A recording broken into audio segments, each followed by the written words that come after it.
I agree that crime doesn't pay, but in the case of Jack and the Beanstalk, it did. For as you know, Jack shinnied up the huge stalk, snuck into a giant's castle, and made off with a goose that laid golden harps. Or something like that. Well, sir, Jack chopped the stalk down and lived happily ever after with his ill-gotten gains. Or did he?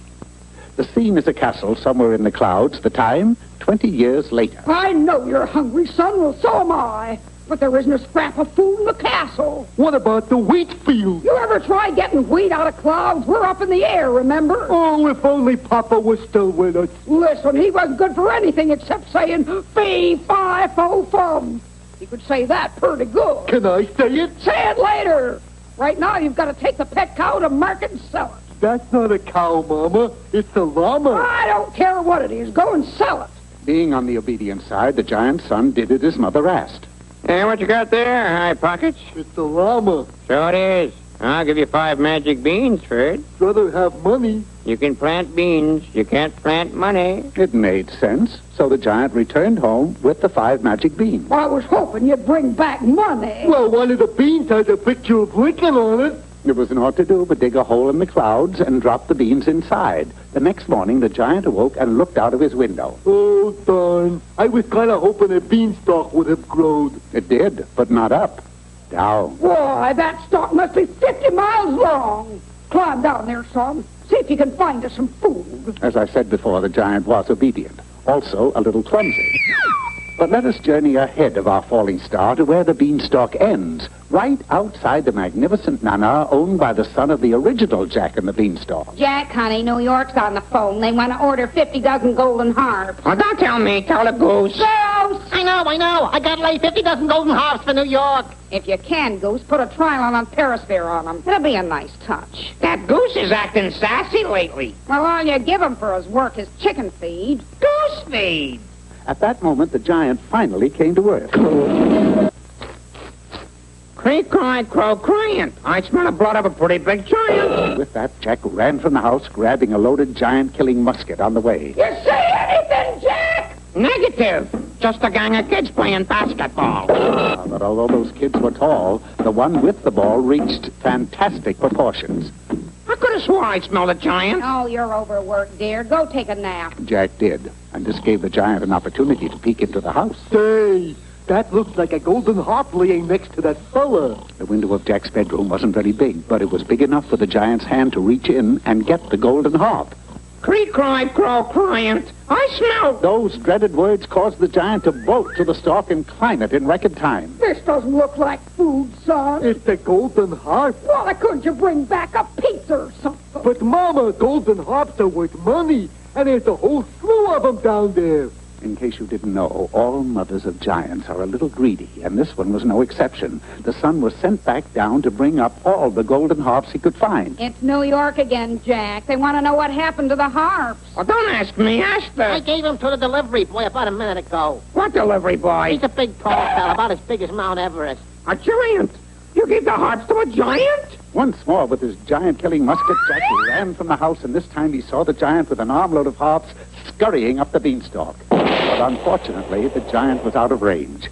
I need someone who can catch that giant. Luckily for our story, a sorcerer lived in the vicinity. Of course I can get him. Do you think he might come back down for more harps? Throw out of harps. All I got left is A goose? You say a goose lays these harps? Scout's honor, Mama. Well, a goose we can eat. Fetch him, son. The unsuspecting giant came down, probed around the house with one hand, and finally grabbed the goose. That's when Jack and the sorcerer spoke up. Caught you when he asked you, devil. Let him have it, sorcerer. And the sorcerer handed a piece of paper to the giant, who merely put it in his pocket and climbed up the beanstalk. What'd you give him? A summons to appear in court.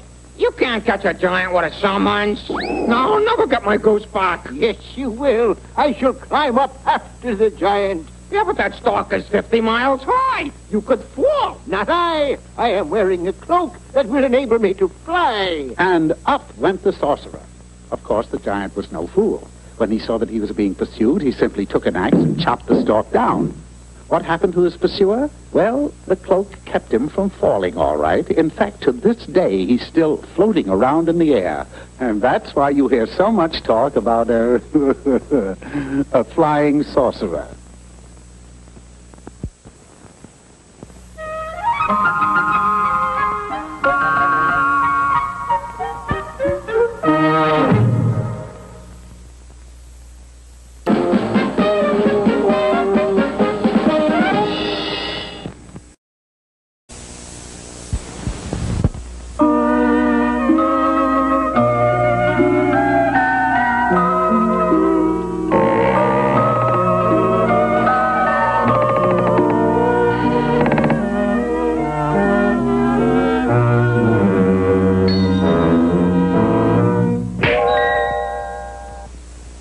Once upon a timepiece, there sat an ordinary fly. Now, this fly wasn't bothering anyone. He wasn't even trying to find out what time it was. But the timepiece happened to be a sundial that stood in a king's garden, and the king was averse to flies. Gotcha! The poor fly was imprisoned in a Leyden jar, and each day at sunset, the king would pay his captor a visit. This'll teach you to sit on my sundial. To the king's surprise, the fly spoke. Let me go, O sire, and I will grant you a wish. Gadzooks, it speaks. Release me, and you can have anything. Anything? Well, I'm only a fly. Make it within reason. Just then, the king's royal minister entered the room. Your subjects are at it again, my liege. These signs were stuck in the moat. Help stamp out kings. Down with highnesses. Who is responsible for this? No one knows. Obvious, Lousy. A group of radicals are upset with my tyrannical way of ruling. I'll see if I can get their names, sire. If only I could overhear those rascals when they're plotting. You can. I could if I were a fly. Lo, the fly in the jar waved a wing, and the king was transformed. I can fly! I can fly! The fly in the jar was given his freedom, and the king quickly took off for the village square, which is where the village squares usually congregated. The king is a fink. Be careful. The walls have ears. The walls didn't have ears, but they did have flies, one in particular with a crown on his head. I still say the king is a fink. The following day, the fink sayer was brought to the castle in chains. So you admit that you called me a fink? Yeah, I do, but I don't understand how you found out. By the end of the month, the radicals were filling the castle dungeons to capacity, all because the king was able to change himself into a fly and overhear the plots against him. Congratulations, your highness. Your kingdom is completely under your iron hand. Now, this particular king was loaded with bad characteristics, including avarice, or greed, if you prefer. Tell me, minister, that kingdom across the river, is it larger or smaller than mine? Larger, your wickedness. Then I must have it. So saying, he called upon the king who ruled the kingdom across the river. Nice kingdom you got here. We like it. I don't suppose you'd care to sell it. No, I wouldn't. How about a trade? It was then that a lofty tower caught the evil king's eye. What do you keep up there? Just my daughter. She was locked in there by a witch about a month and a half ago. Uh-huh. Her name wouldn't be Rapunzel, would it? No, Betty. How come you don't let her out? She can only be freed by the man she'll marry and like that. What else does a man get, besides her? An autographed picture of Key Luke. Anything else? Just my kingdom. That was all the wicked king needed to know. That night, when the moon was high in the sky, which is a good place for it, he set a ladder against the tower and started up. Not only am I ruthless, but I happen to be unavoidably attractive. It's true, he had a fatal fascination as far as princesses locked in towers were concerned. She'll take one look at my handsome features, and we'll be wed tomorrow. He was so enraptured with himself that he neglected to notice the ladder was far too short to reach the tower window. He not only reached the top rung, but took 2 more rung steps above it, which was the wrong thing to do any way you look at it. I have it. I'll pole vault up. Entering a copse of bamboo trees which grew in abundance near the river, he selected a supple sapling and readied himself. This should be apple pie. It was. He took off like a deer and launched himself upward. Up and up he soared directly into the tower window and out of the window on the other side. I can't keep this up forever. Suddenly, from a nearby rosebush came the familiar voice of the Enchanted Fly. You know, I could sit here all night and watch you. You're funny. Take care. I don't ridicule easily. No offense, but couldn't you get up into the tower a lot easier if you changed into a fly? Great gobs of goo. You're right. An instant later, the king was a fly and quickly zoomed up into the tower. Once inside, he changed back to himself and cried to the princess. Darling! Sweetie! The princess was anything but beautiful. Gad, I wouldn't marry her for all the kingdoms in the world. Once again, he became a fly, and off he darted over the river back to his castle. But in his haste, he decided to fly through the village. What's more, he took a shortcut through a tailor shop. 7! I killed 7 with one blow. Yes, this was a gallant little tailor. And although it was the end of the king, it was the beginning of another tale. But, oh dear, we don't have any time for that now.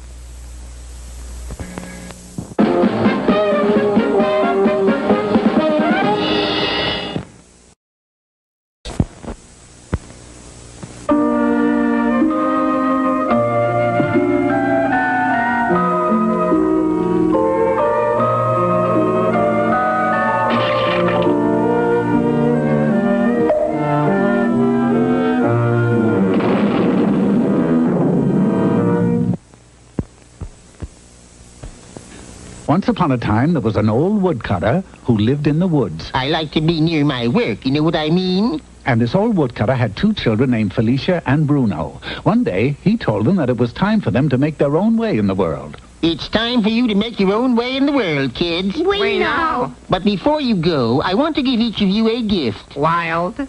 For you, Bruno, a chicken. Gee, Dad, it's a leghorn.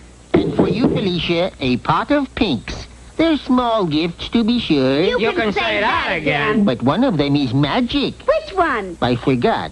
Well, have a nice trip, kids. Bye, Dad. Right if you get rich. And the 2 children set out to make their way in the world. What are you going to do with a pot of pinks, if that's what they are? What are you going to do with a miserable chicken? Obviously, you haven't made the fairy story scene. What I undoubtedly have here is a magic chicken that lays golden eggs. Stand back. She's going to lay one right now. There you see? A golden egg. Doesn't look gold to me. Yes, sir, a golden egg. Oh, it's the gracious life for me from now on. Looks like a regular egg. Jaguars, Brooks Brothers suits, winters in Jamaica. Regular chicken egg. There you'll be sniffing your pot of pinks while I'm down at 21, even 22. But that's fairy stories, yes, sirree.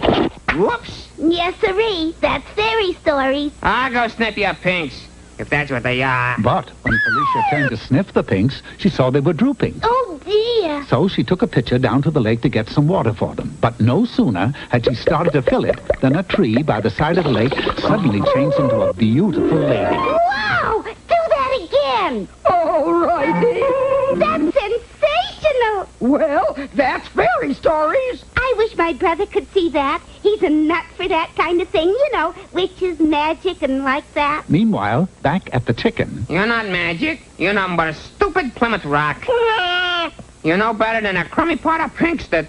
Hey! If you're not magic, it must be the pot of pinks that's magic. I should have known. With a dizzy name like pot of pinks.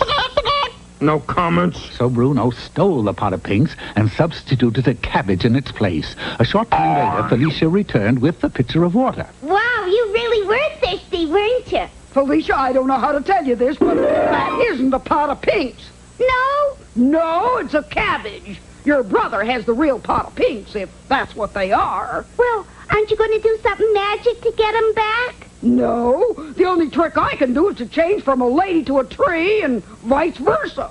Well, that's fairy stories. But when Felicia set the cabbage down on the ground... Ouch! Watch out there, that hurt there. Who said that? I did there. That's all I need, a talking cabbage. Such a bump you gave me there. Well, I'm sorry. But being a cabbage, you got to expect a certain amount of rough treatment. I mean, I didn't make the rules. But listen, I'm not an ordinary talking cabbage. I'm different there. I know. You can turn yourself into a handsome prince. Oh, anybody can do that. Frogs, donkeys. Now, what I do is unique. A whole new bit there. So what's your bit? I lay golden eggs. Oh, ridiculous. If you expect me to stay around and listen to anything so far-fetched... What'll you do? I'll turn back into a tree. And she did. But I'm not kidding. I feel a golden egg coming on now. Oh, cluck, cluck.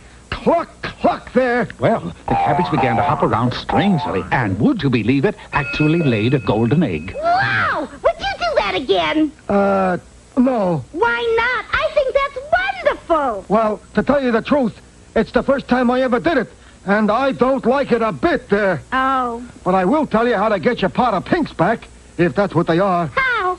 Just take that golden egg and...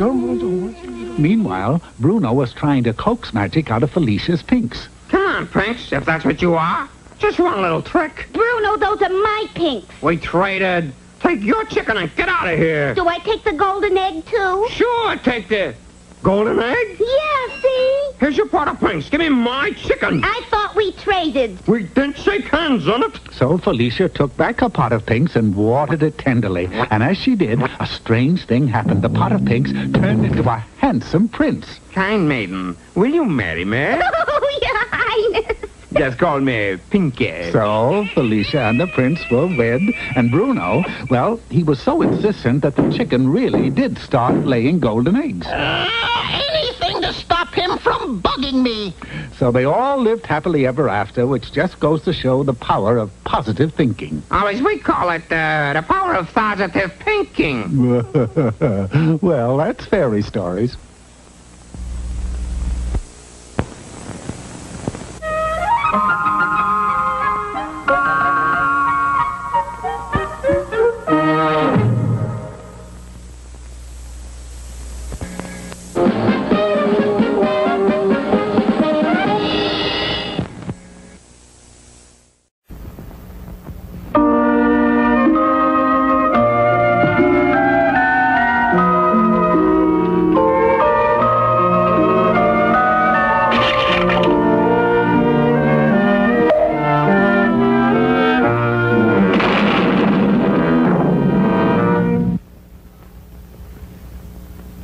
You probably never heard of the Clinker family. They lived in Holland many, many years ago. That's their little house right under the windmill. In fact, windmills are Papa Clinker's specialty. He repairs them. But not very well. Papa, the windmill just fell down. Is it still turning around? Yeah, but it's turning around on the ground. Who cares so long as it's still turning? Papa and Mama Clinker had two lovely children, a girl with blonde hair and blue eyes, and a little boy with blue hair and blonde eyes. The girl's name was Brunhilde, which in Dutch means she who steps on tulips. The little boy, oddly enough, had no name at all, until one day... Brunhilde! Yeah, Mama? Go wash your hands. Brunhilde promptly dunked her brother in the washtub, and that's how Hans Clinker got his name. Hans, today you are 3 years old, and it's time you got a job. Okay, mein Papa. I will deliver papers. Unfortunately, the papers Hans delivered belonged to his father, and they were of the legal variety, such as mortgage on the house, insurance policies, liberty bonds. Hans, baby, this morning you were 3 years old, and I think already it's time you change jobs. So, little Hans went to work down at the waterfront. Yeah, that's right, little boy. All you gotta do is keep your finger stuck in the hole in the dam. But why, sir? Well, if there is no finger in the dam, the water will pour through and flood the country. A job as a dam plugger didn't pay very much, but you did go home with a very clean finger. But alas, a tourist came by seeking the whereabouts of the nearest Travelers' Aid Society. Hans pointed.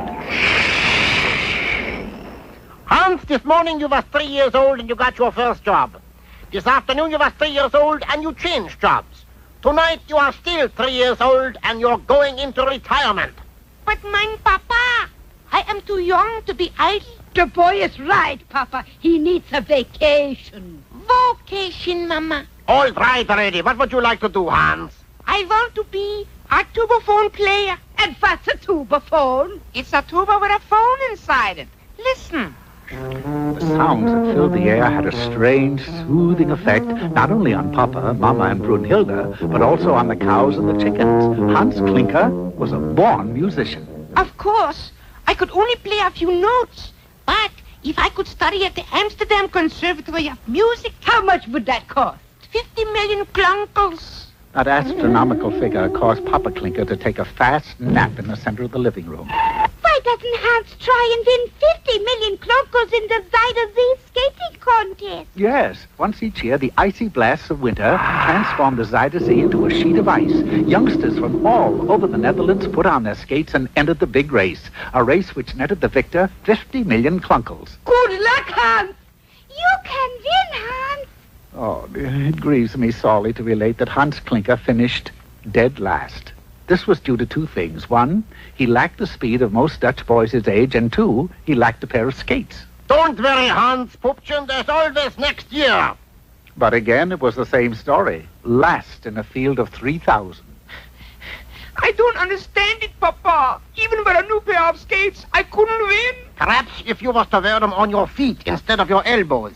Hans tried that the following year, and it did help a little. He came in next to last, barely beating out an octogenarian who had fallen through a hole in the ice. It's no use. I never got to study at the Amsterdam Conservatory. And off he trudged into the snow-covered forest. Winter turned to spring, spring turned to summer, and still Hans walked. I am worried about our boy, Papa. Which boy is that, Mama? You know, Hans. Oh, yeah, Hans. Whatever happened to him? What happened to him was this. Hans walked right out of Holland into Denmark. Now, you've all heard the saying, something is rotten in Denmark? Well, the something that was rotten was an old castle that had been sitting on top of a hill for centuries and centuries. And inside, there was a sleeping giant. And just above the giant hung a pair of skates. Why, there are silver skates.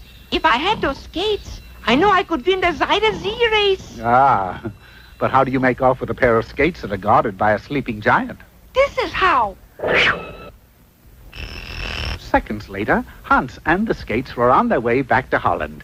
Well, all fairy tales have happy endings, and this one is no exception. Hans and the silver-plated skates won the next Zuyder Zee race, and with the 50 million klunkels, Hans entered the Amsterdam Conservatory of Music, where he played tubaphone in the symphony orchestra. And oh, how grand the conductor led his musicians.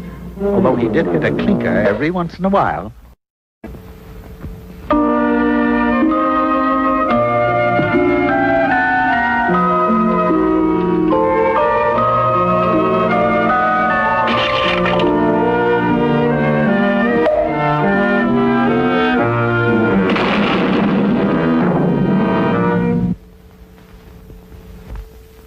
Once upon a time, there was a witch named Griselka who chalked up a very enviable record when it came to witchery. I hereby cast a spell upon you, and henceforth you shall be known as Sleeping Beauty.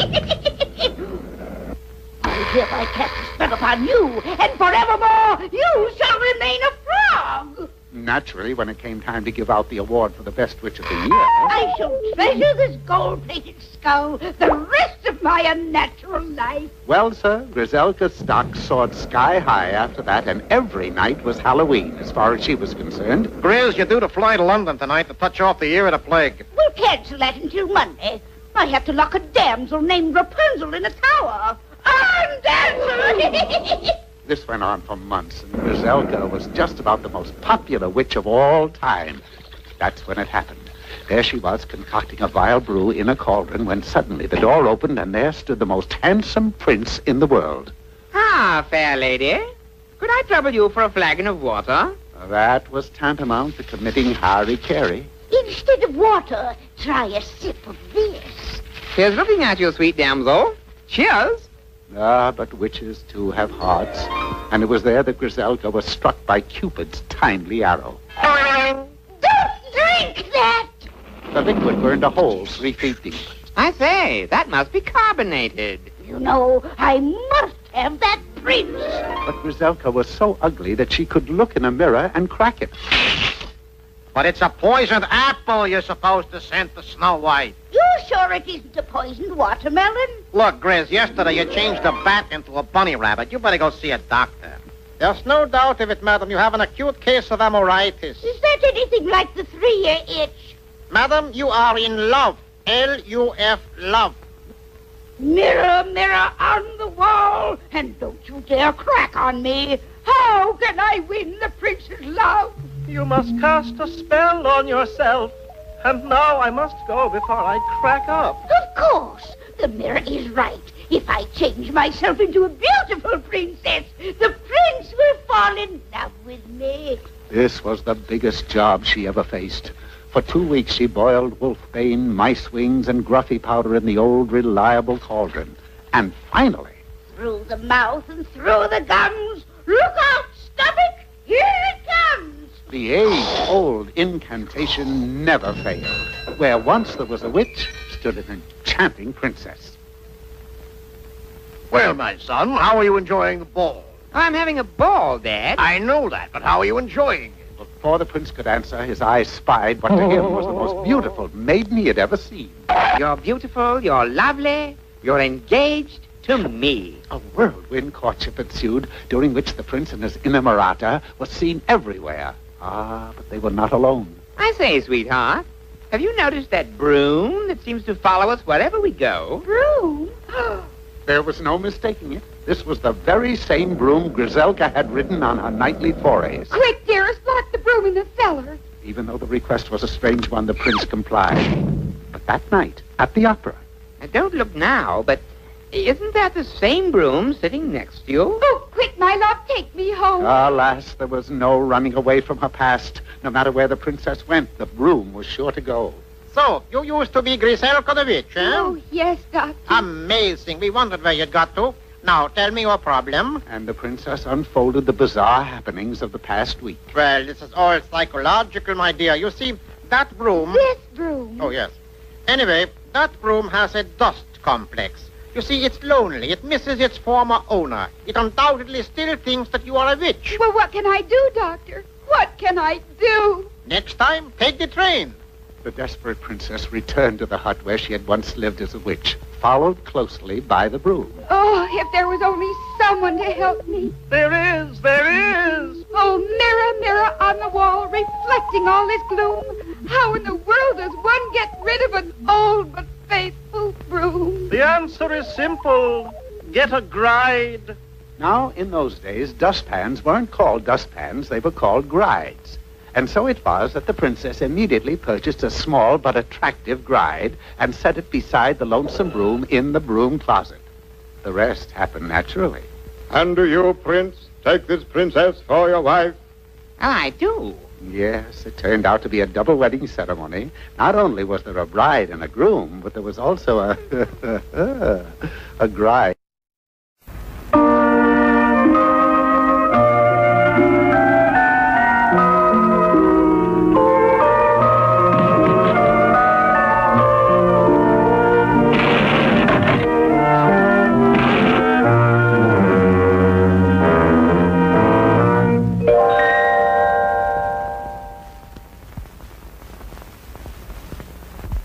You remember King Midas? He had a gold mine at the tip of a finger. Everything he touched turned to gold. For instance, that golden statue in the corner, that was once his daughter.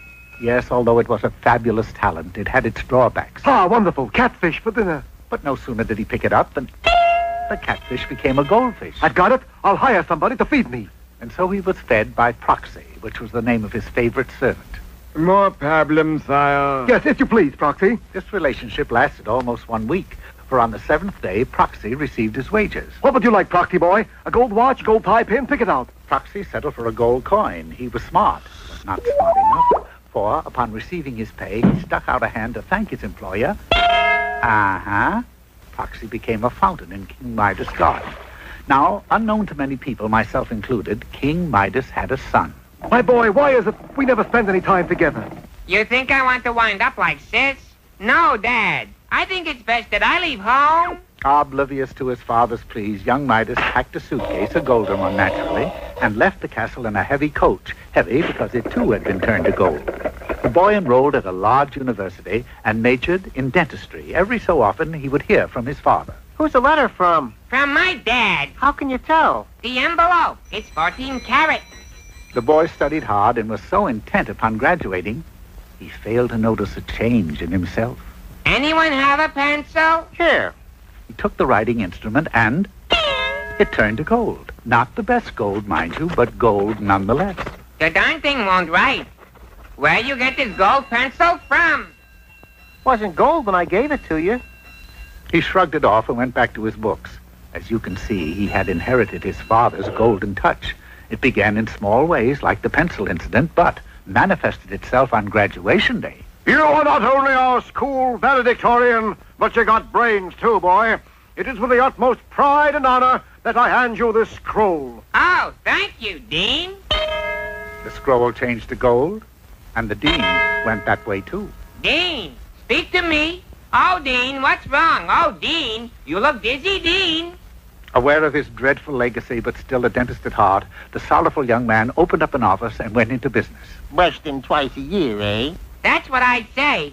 Oh, by the way, who put all those gold teeth in for you? What gold teeth? Horror of horrors, he had unknowingly transformed all the man's teeth into gold. In fact, it wasn't long before all his patients were likewise equipped. All I wanted was an extraction, not a gold mine. My boy, it's good to see you again. How can you say that after what you've done to me? What have I done? What have I done? Where have I gone wrong? You have created a finster. You mean monster? I know a guy named Finster who's a monster. They had a father and son discussion during which the boy displayed his prowess by turning various things into gold. And now I have a good mind to touch you. Oh, dear Dad. You do that to your own father? Well, you did this to me, your son. King Midas spoiled what might have been a golden opportunity by talking his offspring into visiting an old witch who lived on a hill. Go away. I have a spell to get out by noon. But my dad said you would be golden touch me. Oh, very well. Sit in a chair and I'll be right with you. The only chair in the room was a genuine Louis XIV, the witch's pride and joy. He touched one arm. The chair was transformed into gold, and because of its sudden gaining of weight, plunged through the floor. Why, you little... Oh, I tell you, an angry witch is the worst kind, so the son wasted no time in beating a hasty retreat. If I ever lay my hands on you... Returning to his dentist's office, the crestfallen lad pondered his fate. That's when a voice spoke from the chair. I should like a gold filling, young man. Sir, if I so much as touch one tooth, your entire set of teeth will turn to gold. That's fine by me, Jack, and in return I shall tell you how to solve all your problems. How do you know about my problems? I've been listening to the story. Oh, He went to work, which simply meant that he touched one molar. there you are. You now have a mouth full of gold. Wonderful, wonderful. Now listen closely. Here is how you can put your golden touch to good use. The dental office has been for rent for many, many years. You see, the boy took the stranger's advice and got out of dentistry altogether. What did he go into? Well, that's his place of business there, that little shop beside the river with the sign that says Junior Midas, locksmith. But I don't understand. What does a golden touch have to do with being a locksmith? What's the matter? You never heard of Goldilocks?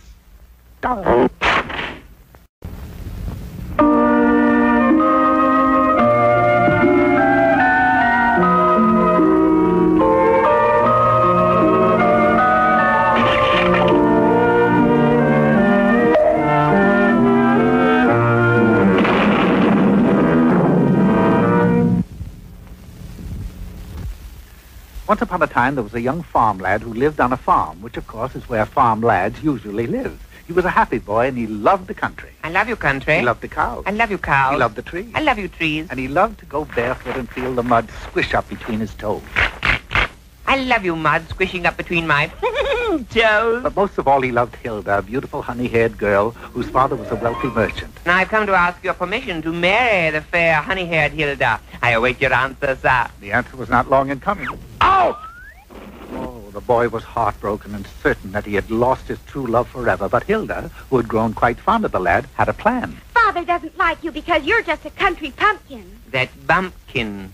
But if you could become rich, do something impossible, and prove your bravery, I'm certain he would give his consent. Willing to do anything for the hand of Hilda, the lad quickly set off to the nearby city, where it so happened that the king, while taking his morning stroll through the marketplace, was set upon and bitten by a chicken.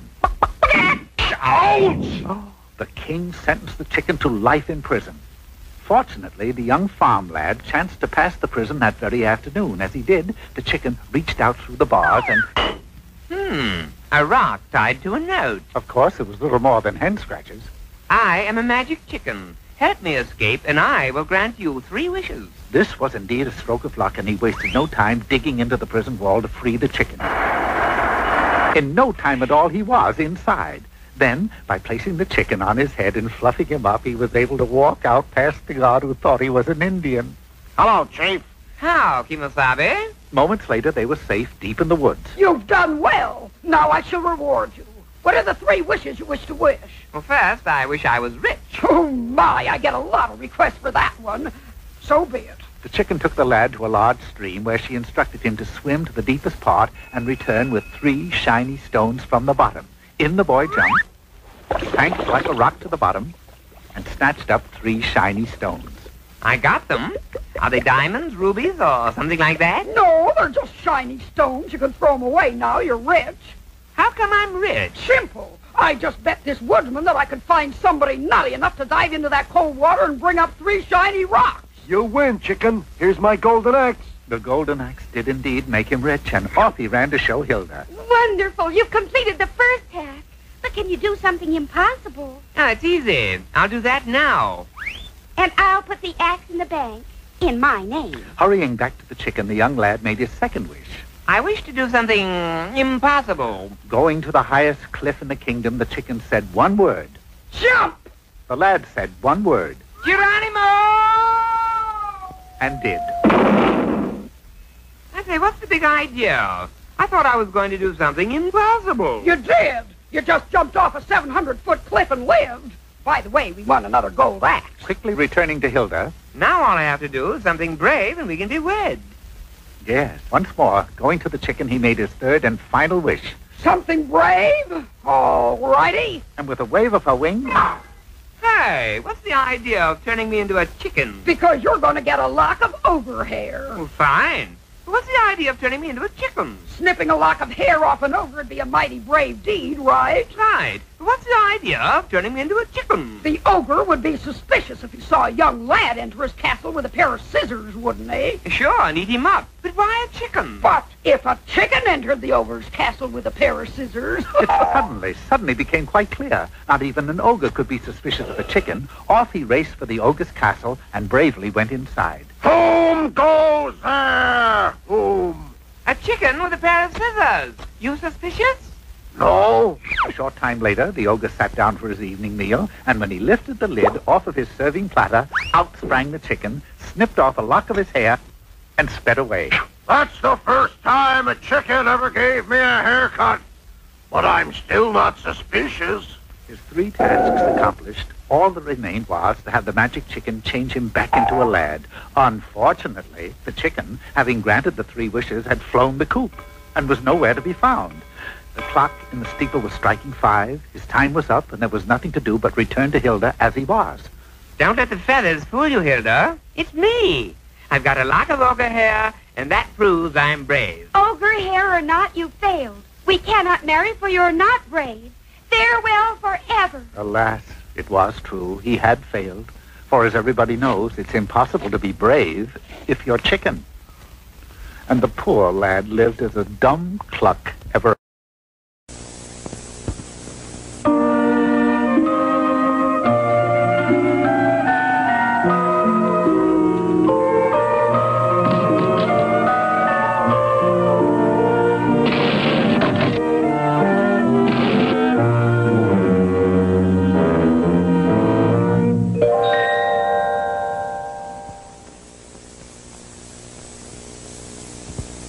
Once upon a time, there was an exciting fairy tale about a young boy named Aladdin, who, instead of having a yo-yo like the other kids in the neighborhood, had a magic lamp.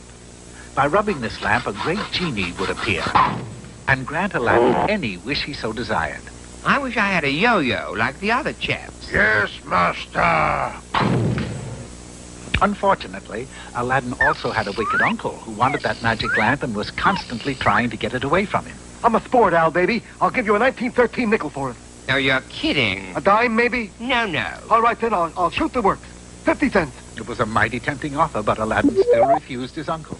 The only way you'll ever get this lamp is over my dead body. Say, funny you should say that. Ready, aim, That would have been the end of Aladdin, but at the last moment he rubbed the lamp, the genie appeared, and the wicked uncle disappeared. His problem solved, Aladdin then wished for a beautiful wife, a beautiful palace, and a beautiful treasure. With everything he could possibly wish for, Aladdin lived happily ever after, or so everybody thought. It so happened that 20 years later, Aladdin chanced to be in the woods reciting poetry, and, I shoot an arrow into the air. It falls to earth, I know not where. But there was a powerful sorcerer who happened to be passing nearby, and he knew where. Have you any idea how mad a thing like this makes me? Would it help to say I'm sorry? Give it a try. I'm sorry. Did it help? With that, the sorcerer waved his wand, there was a crash of thunder, and Aladdin's riches, wife, and worst of all his magic lamp with the genie, vanished from the face of the earth. Now, what do you think? Well, offhand, I'd say you're still pretty hacked. And poor Aladdin was right back where he started, a penniless, dirty little urchin. I hate days that start off like this. Knowing the only way he could get back what he'd lost was to find another magic lamp. So off he went in search of his wicked uncle who had helped him find the first one. Luck was with him. Wicked uncle, it's me, Aladdin. Get out of here! Because of you and that magic lamp, I've been down in the dumps for 20 years. But don't you see, that's why I'm here. I want you to help me find another magic lamp. A deal was made, and they hurried off to the edge of town and to the mysterious big hole in the ground where they had found the first lamp. Look, if there was one lamp down there might be two. If they liked it once, they'll love it twice. Jump down and see, baby. Now remember, dear wicked uncle, we both jumped down. And sure enough, there on the ground before them was another lamp, but much larger than the first one. Go ahead, rub it, see if a genie appears. But though he rubbed and rubbed, nothing happened. Perhaps, if one of us got inside the lamp and pretended to be a genie. Silly, but it's worth a try. Aladdin squeezed his way inside it. The uncle rubbed vigorously, and a genie did appear. It's not really a genie, Unc. It's me, Aladdin. I know. All right, let me make a wish. I wish for a ham sandwich. Aladdin strained mightily, but couldn't even come up with the mustard. You knucklehead! If it wasn't for you, we wouldn't be in this mess. Venting his wrath, he gave Aladdin a sharp rap on the head, which produced a large lump. I certainly wish we were out of here. And just like that, they were. I say, it did work. Unknown to them, it wasn't Aladdin who was magic, it was the lump on his head. By now, it had gone down so that every wish they made was futile. I knew I couldn't trust you. You're holding out on me. The lump appeared. Maybe we're wishing for too much. I say, let's try something smaller. I wish I had my nickel back. Just as before, the lump worked a miracle, but instead of wishing while the lump was there, they dashed off to spend the nickel. By the time they got back to wishing again, the lump was gone. I wish I had $1 million. I wish I was in Dixie. Hooray! Hurrah! Hooray! Well, they wished and they wished for 6 straight days without one of them coming true. And then, on the 7th day, a minor earthquake shook the city, causing a vase on a shelf to topple down and crash on Aladdin's noggin. You guessed it, the lump was back. No! I say, am I lump-prone these days? You know something now, baby? About the only thing we haven't wished for is to be in a huge cavern in which rests all the priceless treasures of the world. That did it. It worked again. We're millionaires. Overjoyed, they cavorted among the vast riches, and all the while, the lump grew smaller until at last it was gone. Well, all we have to do now is wish that we were back home with all this stuff. Yes, go ahead, wish. I wish that we were back home. With all this stuff, like he said. Ah, what a tragedy. For their wish would not come true without the magic lump. They were doomed to stay in that drafty old cavern. Wonderful, wonderful. You want to stay in a drafty old cavern?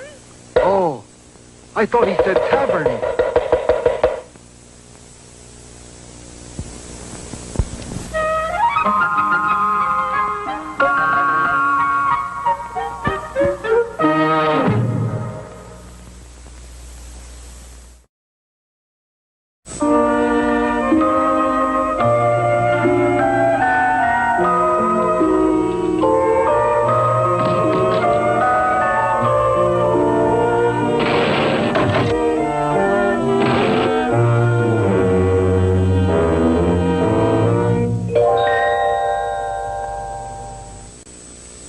There was once a tinker who had 3 sons. Every morning he would leave his sons at home to go and find something to tinker with. Now be good little boys, especially you, Gnat. Nathaniel was the youngest and also the most rebellious. Now why did you throw that cake on the floor? Well, you said it was marble cake, and I wanted to see if there was any marbles in it. Nathaniel, if you're not careful, someday you'll hang. And off the tinker went. After 18 hours of tinkering with this and that, he finally trudged home, or at least to what was left of it. Boys, what happened? Gnat lit a fire in the fireplace. But we didn't have a fireplace. I know. Nathaniel, someday you'll hang. Well, the years went by as they have a habit of doing, and the sons grew older and wiser, all except Gnat. He grew older, but definitely not wiser. Would you mind telling me why you hooked up the cow to the reducing machine? I wanted a milkshake. Nathaniel! I know, Pop. Someday I'll hang. Now, you might think that a tinker's lot is a poor one. Far from it. On Christmas Eve, he showed his sons a strange-looking music box. Merry Christmas, boys. Nathaniel not only opened it, but he bashed it against the wall, and there, standing amidst the rubble, was a little old man with a beard, 2 inches tall. The man, not the beard. I am a sprite who has been locked inside that music box for 100 centuries. Have you ever been forced to listen to 80 million choruses of the Mainstein song? Well, if you're a magic sprite, can you perform magic? I shall do better. Tinker. Huh? You have 3 sons. They may each ask a wish, and I shall grant it. I should like to be rich. Richer than anyone in the world. The sprite pointed a finger, waved it, and at the young man's feet lay all the precious stones in existence. Sir, I should like to be married to the sweetest, most beautiful girl in the world. Again the finger, and lo, that wish too became a reality. And now you, young man. Look, you may fool the Bobbsey twins here, but not me. Go on, Nathaniel, make a wish. Sorry, Pop, there's nothing to wish for. I just want to be me, Gnat. And a gnat he became. Gnat, speak to me. Buzz a little anyway. Hey, this is terrible. I beseech you, Sprite, return Nathaniel to his former self. 3 wishes are pretty rough on an old codger like me. I tell you what, I'll come back in a month and grant each of your sons 1 more wish. And with that, the sprite vanished. The music box reassembled itself, and all was as before, except for Gnat. Don't fret, Gnat. In 1 month, you can make another wish and change back. You think I can wait a month? Not me. Out of the window he flew. Not very far from the tinker's house was an old hut that belonged to a witch. Gnat figured, and rightly so, that the witch could change him back to his former self. But in the midst of his flight, he passed over an elderly woman who was having a picnic. As long as I'm a gnat, I might as well have some fun. I'll dive bomber. Oh, that poor soul. Time and again, Gnat zoomed at her. Time and again, she took a swipe at him, only to slip and land in a custard pie.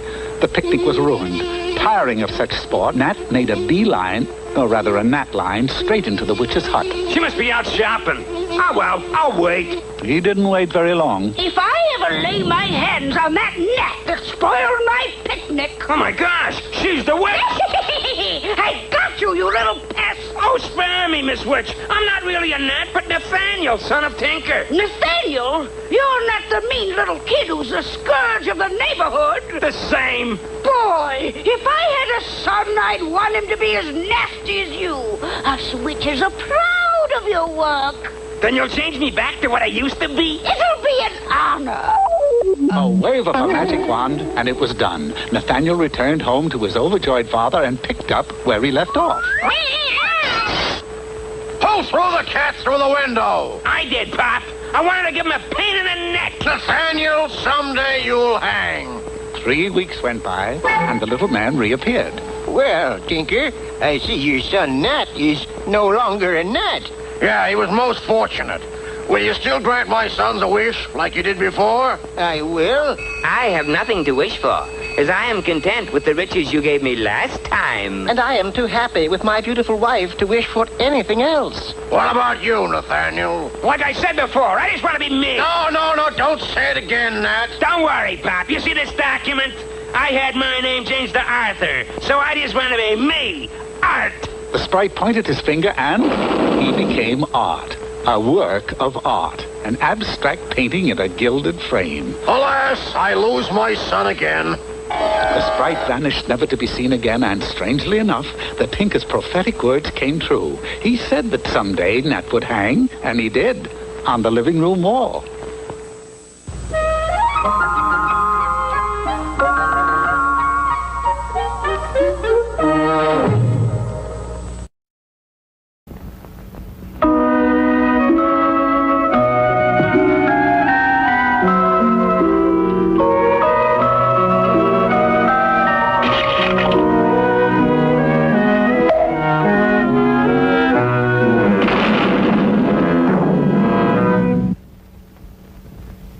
You won't find it on a map because it isn't there anymore, but there was such a place known as Tootsie Lavender, which in French means feet of purple. Now, the reason it was called feet of purple is because all the people who lived there had purple feet. This was not an allergy, but was due to the fact that the entire countryside was covered with grapevines. And when you have that many grapevines, you have an abundance of grapes and grape stompers. Hence the name Tootsie Lavender. As the years went by, they produced not only all sorts of wines and grape juice, but a very tasty champagne. There was only one thing wrong with it. When you opened a bottle, the cork would not pop. The champagne is no good. It is flat. It wasn't flat. It just would not pop. The scientific minds of Tootsie Lavender immersed themselves in the problem and came up with all sorts of cures. Here we have a bottle containing a dash of nitroglycerin. This will make a pop. That didn't work too well. Then, one day... Go away. We are busy. Excuse me, gentlemen, but I believe I can help you. Before a protest could be lodged, the stranger stuck a finger in his mouth and... Sacre bleu! Do it again! For 3 weeks, the popper popped to the delight and the amazement of the scientists. Well, the upshot of it all was this. When you purchased a bottle of Tootsie Lavender champagne, you also received the services of the popper. Look, dear, I bought a bottle of champagne. And who is that? It comes with it. Ready, monsieur? Anytime. The man pulled the cork, the popper popped. And everyone was happy. This went on for a year, with the popper appearing all over the land, popping his way into the hearts of everyone. And then, one day, the evil prince who ruled Tootsie Lavender decided to give a party. 3,000 bottles of champagne? Oui, and you must guarantee that they make with the pop. And so, a little later... Well, where do I appear today? At the castle of the evil prince. You must pop 3,000 times, and without fail, or... Easy, easy, shopkeeper. I shall do it easily. Ah, but this was the wet season, and the popper was forced to fight his way to the castle through a blinding downpour. What's more, wet, cold rain can play odd tricks on a person, as you will soon see. The prince's party was a gay one. That is, until the time came to drink champagne. All right, popper. Do your work, and do it well. And never fear, your evilness. The first bottle was brought out. The prince pulled out the cork, pointed to the popper. The popper went through his customary procedure, and... no pop. You try to make the fool of me. I can't understand it. I'll try again. Though he tried and tried, not a pop could he make. The party was a dismal failure. Enough of this. Throw him in the dungeon. The popper was dumped unceremoniously inside the castle's deepest, dankest, darkest dungeon. Oh, well. Into each life some rain must fall. Who said that? I believe it was the Mills brothers. Who are you? There, in a corner, sat a bearded figure. I am the prince of Tootsie Lavender. Well, then who's the mean one upstairs? An impostor who overpowered me and usurped my throne. Alas, if only I could get out of here. I'd like to help you, but I have my own problems. The laryngitis of the popper. Well, time wore on, and eventually the wet season moved on to San Francisco. The clear, dry air returned, and so did the popper's popper. I did it. I got it back.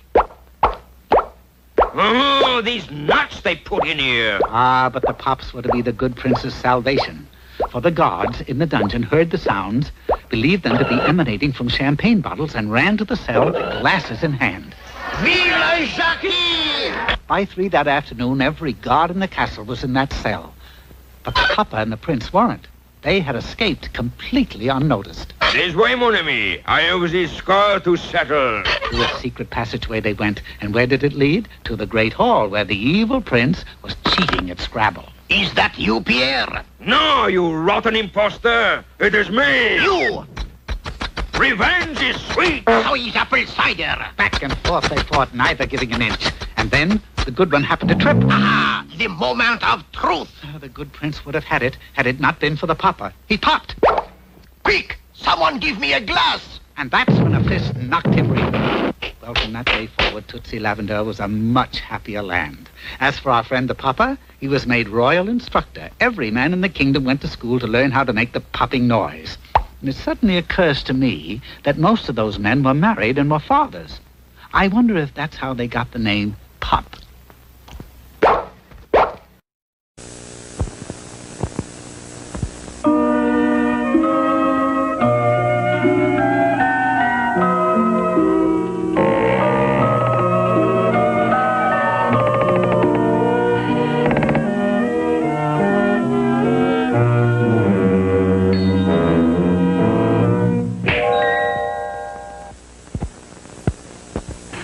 A young man should have three things: money, good looks, and a sense of humor. In that order. Alden Farquhar had the good looks and the sense of humor. Gosh, I'm handsome. You see what I mean? But when it came to money, he was woefully lacking. Gosh, I'm poor. But money isn't everything. Alden was constantly besieged by a bevy of beautiful maidens, and he laughed easily at anything and everything. It was while he was strolling through the kingdom one day that his life took the wrong turn on the freeway. For up ahead, a dark figure was bent over pulling weeds, and pinned on the back of that dark figure was a sign that said, "Kick me and get a surprise." Alden couldn't resist. He booted. Ow! Mother of pearl, I kicked a witch. You know what I do to young men who boot me? I cast a spell on them. But my name is Alden Farquhar. From this day on, you'll be as ugly as all get out. And you will remain ugly until the day that a fair maiden kisses you. Well, you couldn't get much more ugly than what Alden became. He was beastly looking. Oh, boy. Now what am I going to do? I lost my looks, my sense of humor. But that third commodity, the one he had always lacked, suddenly came his way. Oh, don't eat me, Ogre. Please don't eat me. What are you talking about? I just had lunch. If you don't eat me, Ogre, I will remunerate you. What does that mean? I'll give you money. Oh. And the poor, frightened man showered golden coins at Alden's beastly feet. By sundown, 43 passers-by had passed by Alden and donated to the cause. I'm rich. Now I can live in the manner to which I'm unaccustomed. The first thing on his list was an abode to dwell in. Yes, sir. That castle up on the hill, that's for sale. I'll tell you what, buddy. If you don't eat me, I'll let you have it for cheap. Well, like for how cheap? Well, how about for nothing? The price was right, so Alden moved in. Then he settled down to a life of luxury, and every hour on the hour he counted his money. 22 million? It was the same old story. Whenever he wanted to bolster or replenish his monetary supply, he simply walked through the streets of a nearby village shouting, "Yoo-hoo! It's me, Alden! I've come to eat you!" Inside of a year, Alden was a millionaire 10 times over. It was just about that time that the old witch whom Alden had kicked received a group of visitors. 10 beautiful maidens? What could you possibly want from me? Can you tell us what happened to Alden Farquhar? That name rang a bell. And sure enough, there on page 462 of her income tax report was the story of how she had changed Alden into a beast, which was deductible. Then the beast that lives in the castle is really our beloved Alden. Yes, and all you have to do is kiss him. That'll break the spell, and I'll no longer be able to claim him as a dependent. That evening, Alden sat before a fire pasting $1,000 bills in a scrapbook when suddenly... I have come to kiss you, Alden, and return you to your former handsome self. Then Alden realized that he would lose his livelihood if he were no longer a beast. Stop. Don't take another step. Let me take you away from all this. He made faces guaranteed to frighten anyone, but the damsel was dedicated. He sought refuge in the castle basement. Kiss me, my fool. Off he went, seeking someplace devoid of kissing females. But no matter in which room he ran, he always found a puckered damsel waiting. Finally, on the castle roof... They've got me outnumbered, but they'll never find me up here. Let's play post office, Alden. How about spin the bottle? Halt and desist.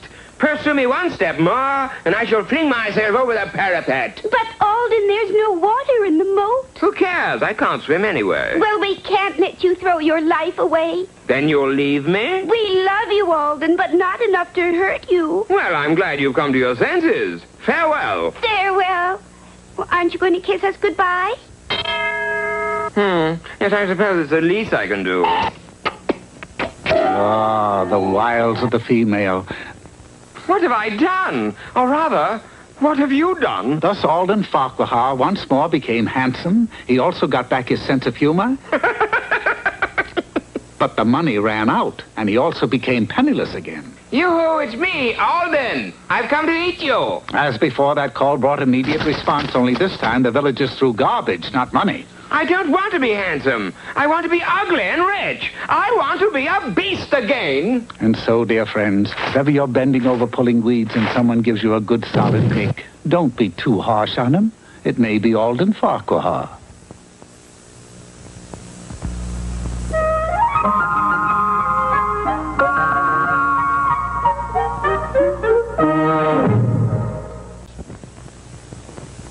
pretty strange-looking painting, Bullwinkle. I just paint what I see. Well, what do you see? This is what I see.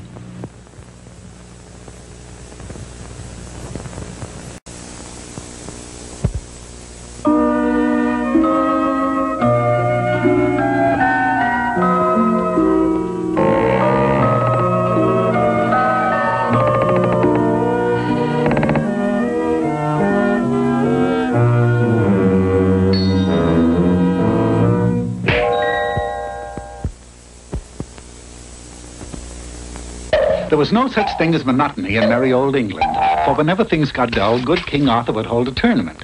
Eventually, one solitary knight emerged victorious to receive the plaudits of his king. On this particular occasion, it was a gallant but rotund fellow named Circumference. Splendid performance, Circumference. Oh, thank you, Your Grace.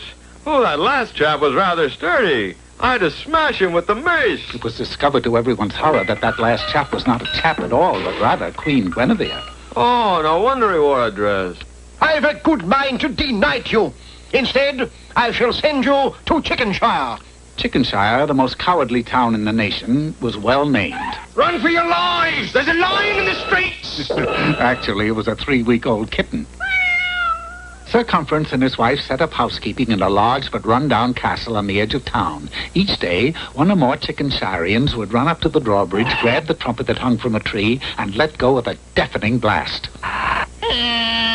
What's the trouble? It's raining. Is that all? Is that all? We might drown. It was occurrences like that turned a once proud knight into a lazy loafer. Well, are you just going to sit there? Someone's blowing the trumpet. Let him blow. The years went by, and the only fighting Circumference did was with his wife. Not too far from Chickenshire, about a stone's throw and a half, sat an institution of learning, a college, and a highly unorthodox college, for this was Dragon U, where dragons of all shapes and sizes studied in the art of combat. Oh, look, I see. We're just in time for graduation exercises. And so, it is with the utmost pride that I hand out these diplomas. Dragon after dragon took his scroll, received a heartfelt claw shake, and left the stand, all but one, named Milo. Where's my diploma, sir? I'm afraid you flunked again, Milo. But gosh, Dean, I've been a senior for 40 years, and I still haven't graduated. Calculus, Milo. You're weak in calculus. There must be some way I can become a full-fledged dragon. There was. According to the Dragon Magna Carta, a dragon could slay 13 knights and thus attain dragonhood. But to prove that you've slain 13 knights, you must bring me 13 helmets. It was either that or another semester, so Milo set out to slay 13 knights. I wouldn't know a knight if I saw one. His meanderings eventually took him to a tiny hamlet where he spotted something of great interest. Helmets by Dantine. There, nestled snugly beneath a tree, stood a helmet shop. That's it. I'll buy 13 helmets and give them to the dean and tell him I took them off 13 knights which I slew in fierce combat. 2 weeks later in the dean's office. 10, 11, 12. Milo, there are only 12 helmets here. Why, that dirty? One more, my boy. One more helmet. Oh, and the helmet I should like you to get belongs to a knight named Circumference. And much as he hated it, Milo set off to procure his 13th helmet, the hard road. There they go again. It's not one of the villagers, lovey. It's a dragon. All my days are dragon. But I'll take a look. What do you want? Put on your helmet, O knight, and we shall do battle. Go away. I said, bring down your battle axe. My wife stays here. This gave the desperate beast an idea. Under cover of darkness, he stole into the castle and made off with Circumference's wife. The next day... So, you took my wife, huh? So what? Well, doesn't that make you mad? Are you kidding? Okay, then I'll bring her back. That made Circumference mad. Jumping into his armor, he rushed out of the castle and engaged the dragon in mortal combat. The battle lasted for days. Finally, after 2 weeks of bitter, unending struggle... Hey, this is work, you know. Yeah, more than I've done in years. Look, dragon. Milo. Look, Milo. Why are you after my scalp? Oh, it isn't your scalp, it's your helmet. You see... And Circumference was filled in on his opponent's plight. Well, if that's all you want, Here. Milo couldn't believe his eyes. He now had the 13th helmet. Oh, I'm proud of you, my boy. It was nothing, Dean. Let me see. 13 helmets. Yes, they're all here. Can I have my diploma now? Well, there is one small formality. Oh? According to the Magna Carta, you must now eat the 13 helmets. You're kidding. Read it. Dear, dear, dear, poor Milo. He ate every last one of those helmets. And after eating them, he wasn't much good for anything. You might say he had one too many nightcaps.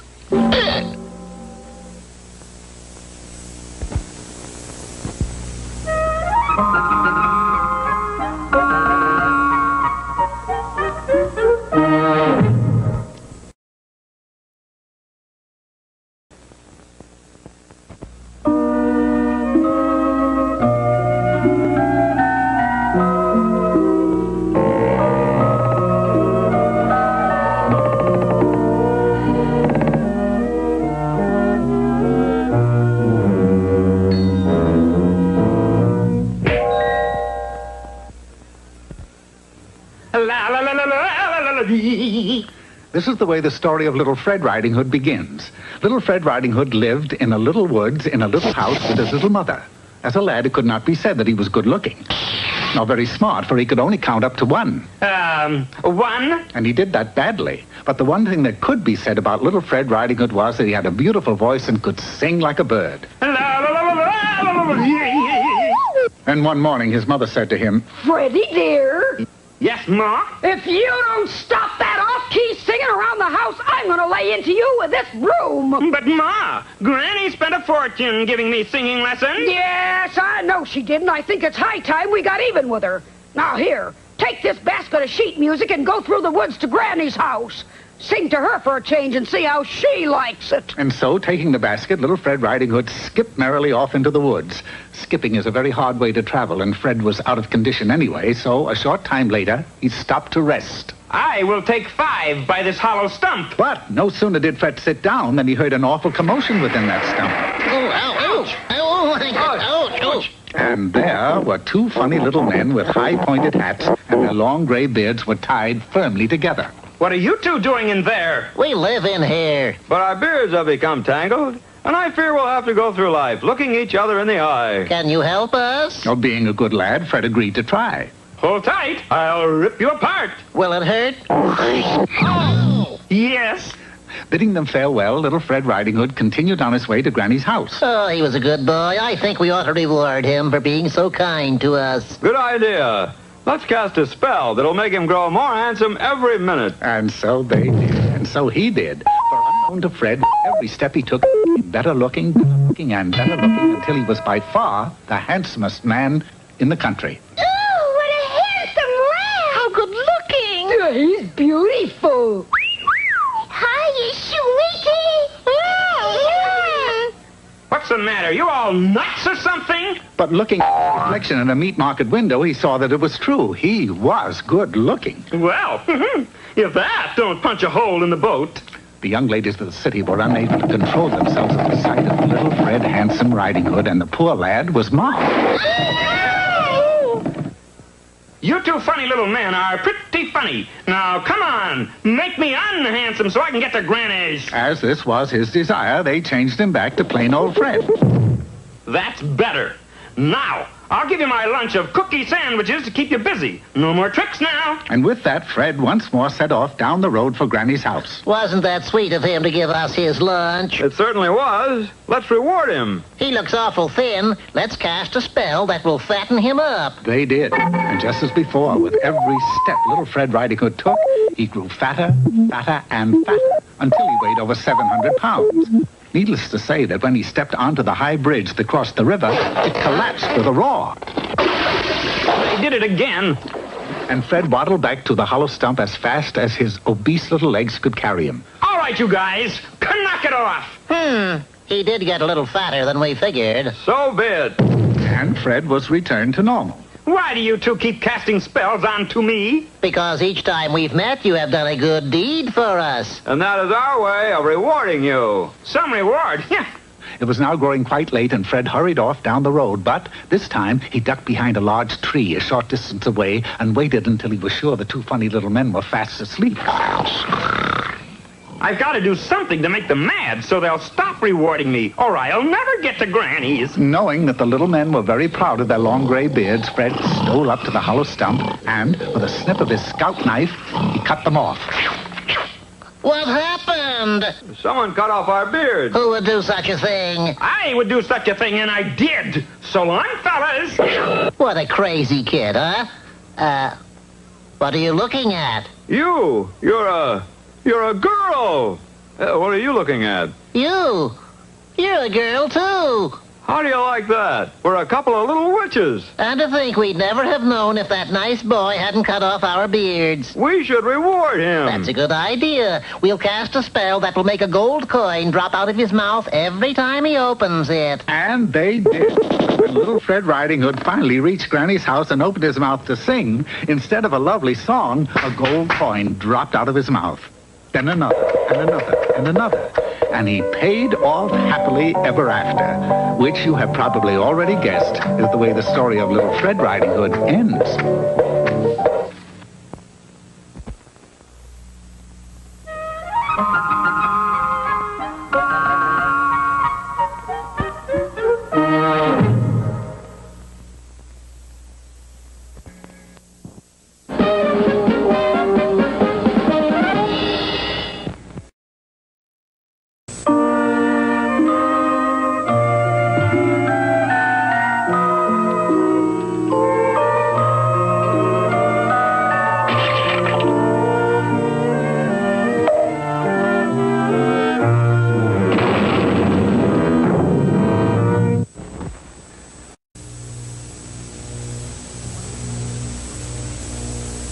Once upon a time, there was a young girl named Goldilocks who, for no other reason besides wanting to get rich, decided to go into business for herself.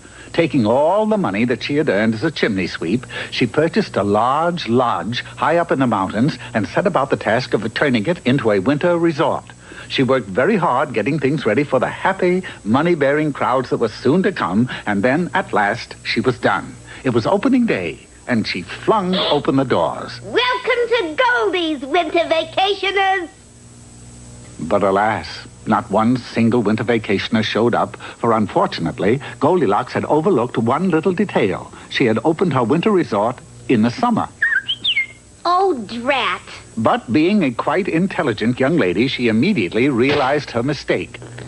110 in the shade. My winter resort is much too hot. And quickly came to a sensible solution. I will take a walk in the woods until winter comes and cools things off. And off she went.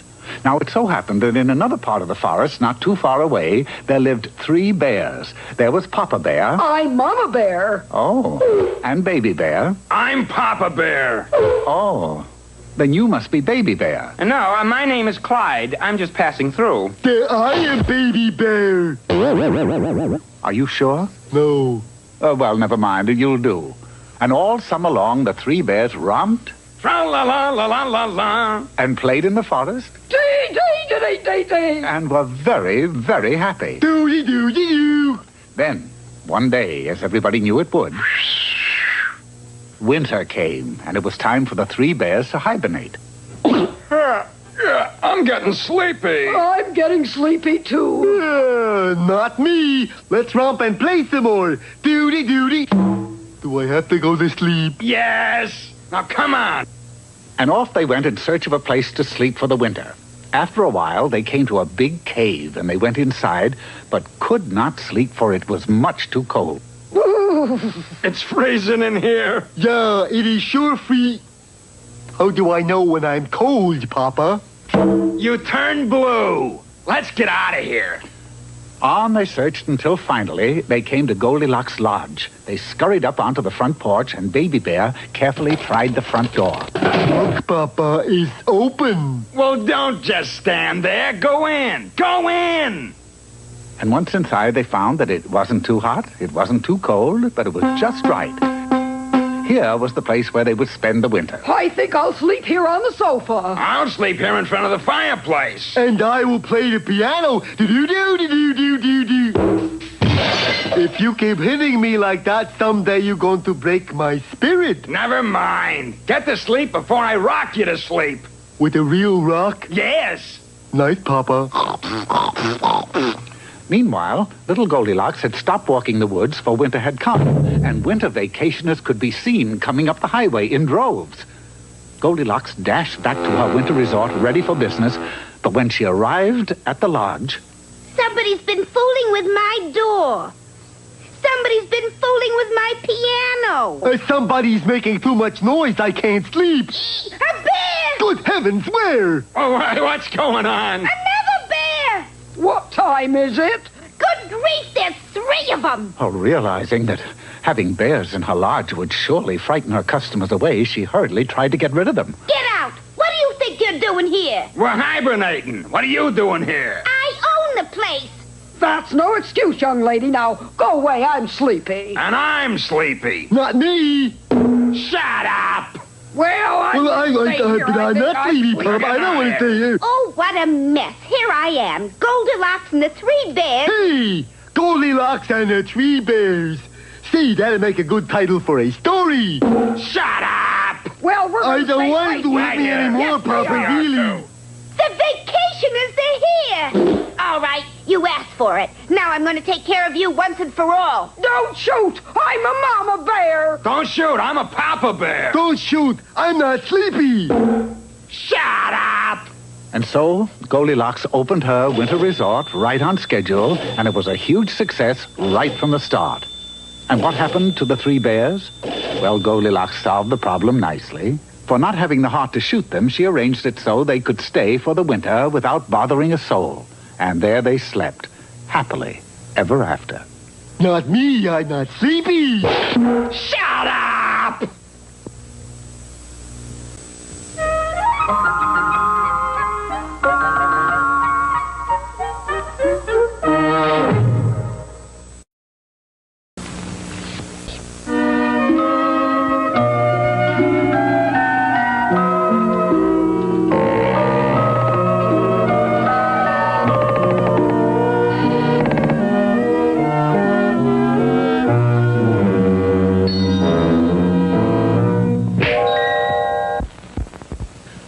The Yangtze River, which flows through northern China, not only provided the inspiration for the song Yangtze with a Laughing Face, but gives us the setting for our story.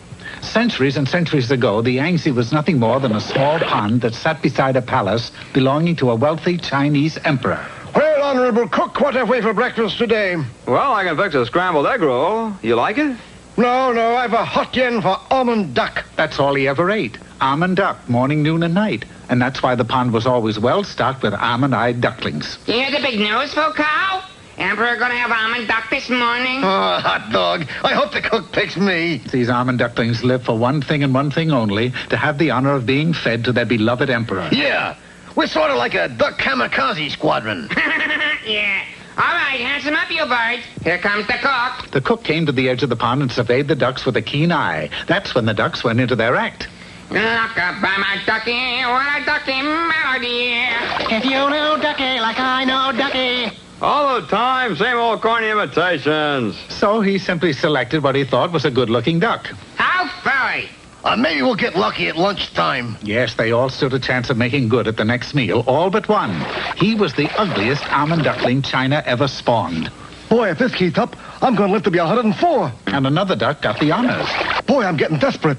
I got to use the old Chinese noodle. Dinner time rolled around. The cook reappeared, and this time, the ugly almond duckling floated into view wearing a banner proclaiming that he was Miss America of 1922. Say, if that duck is good enough to win Miss America title, he's good enough to be served to Emperor. Well, it seemed as though the ruse would work. The ugly one was placed on a tray and set on the Emperor's table. But wouldn't you know, that day the Emperor was entertaining a guest. Something is rotten here besides the Liederkranz. Guest of Emperor also wearing banner saying she is Miss America of 1922. Now, you won't believe this, baby, but it was a tie that year. That night, shortly before midnight, the ducks held a council. The ugly duck is giving the pond a very bad reputation. If this keeps up, the Emperor might develop a taste for chickens. So he took up a collection and paddled over to the object of their discourse. Here's a sack containing 3,000 yen. roughly how much is that in American moolah? Well, roughly speaking, I would say like $1.50. Oh, boy. What do I do with all this loot? Why don't you get talented so the cook will take you out of the pond? Dawn found our hero flying into the nearby city of Taiping, where he enrolled at the Rock and Egg Roll Conservatory of Music. Sure, I can teach you how to play music, but you're going to be the ugliest duck ever to graduate from here. He studied night and day, and a few other Cole Porter songs, too, in the hopes that musical talents would counterbalance his ugliness. Finally, after 1 year of diligent practice on every instrument known to man, he headed back to the pond. Handsome up, you guys. Here comes the cook to get the Emperor's breakfast. The cook was amazed, for instead of the usual varied array of imitations, the ducks merely lined up and gave the floor to...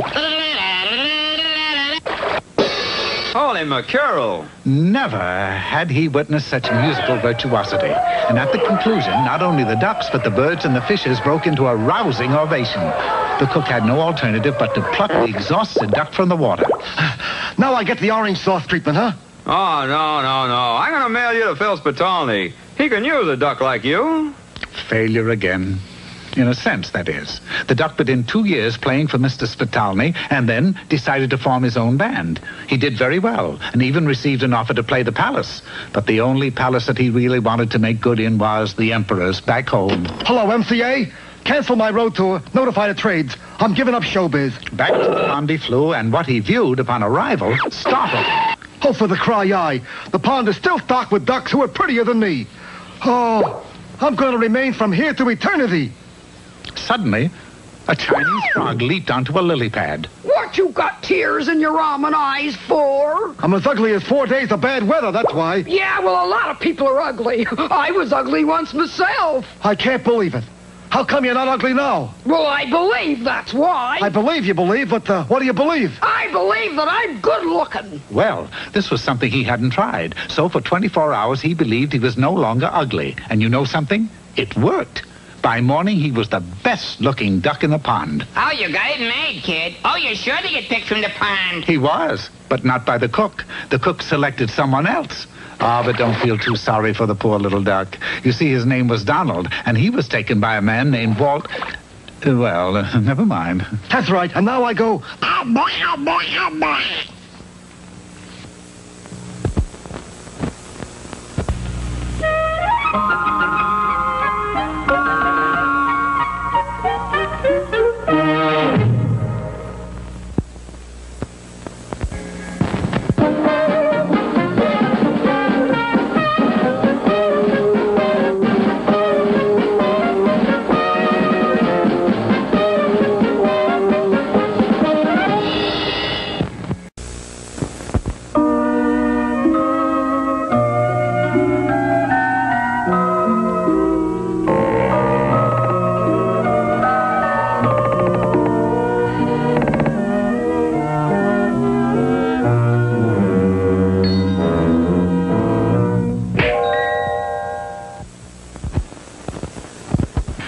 There was once a handsome young prince named John, and where one finds a handsome young prince, one is most certain to find a beautiful young princess.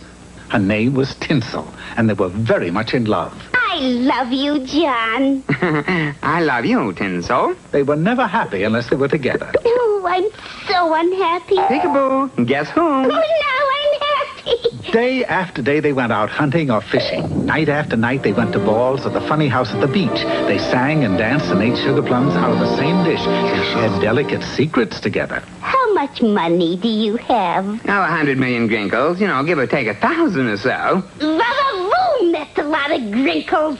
You can say that again. Va-va-voom, that's a lot of grinkles. Then finally, as everyone knew they would, they were married. And they moved into a beautiful white castle high on a green hill. They were so full of joy that everybody called it the happy house. I'm so happy.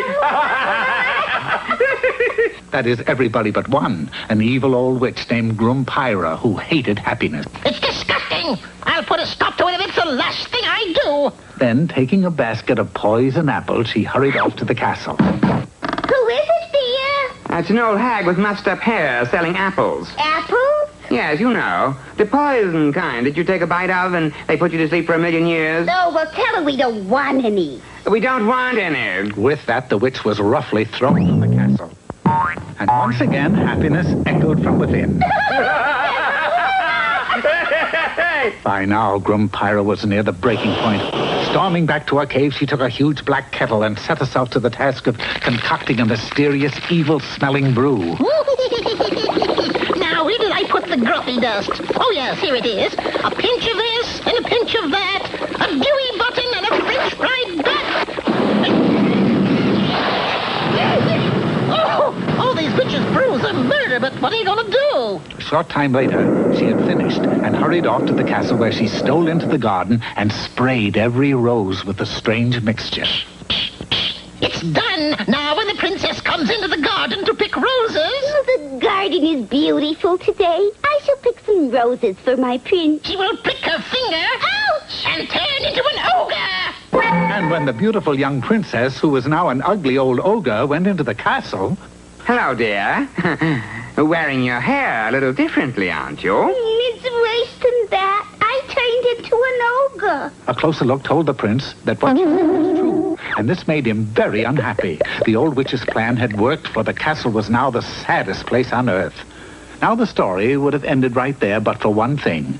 Ogres love to cook, and that night, when John's ogre wife set his evening meal in front of him, it was the most magnificent food he had ever tasted. Dear, that was the best meal I ever had. So pleased was the wife by the compliment that she went right back into the kitchen and cooked some more. And before long, being so full of fine food made the prince happy. This, of course, made the ogre happy, and once again, happiness rang from the castle. Grumpyra, of course, wasted no time in flying back to the castle to see what had gone wrong. Say, laughing boy, how can you possibly be happy with an ogre for a wife? Well, it's the food it cooks. Have a bite? Say, that is tasty. Join me? Love to. They both dug in and ate all John's ogre wife could cook, and she cooked all they could eat. The food was so good that even Grumpyra, for the first time in her life, was happy. You know, she's such a good cook that I could kiss her. Oh, no, you must never do that, boy. All right, but why not? Because if a handsome prince kisses her, it will break the spell, and she will turn back into a beautiful princess who can't cook for sour apples. Oh, I'm glad you told me. As a precaution against ever kissing the ogre by mistake, the prince let his beard grow and wore a gag over his mouth whenever he wasn't eating. Things were well and happy for a score of years until one day when John's ogre wife was giving some scraps to their pet dog, he affectionately licked her face and she instantly turned back into the beautiful princess. What happened? The dog kissed her. You don't mean... I'm afraid so. His name is Prince. That meant an end to the good cooking, and the prince and the witch were frantic. Doesn't it make you happy that I'm beautiful again, John? Quiet. Do you remember what you did? I think so. Come on. Now, having an ogre for a wife has its drawbacks, but John was happy that day, and very soon thereafter... A pinch of this, a pinch of that, a Dewey button and a French fried cat. John was to be very happy once again.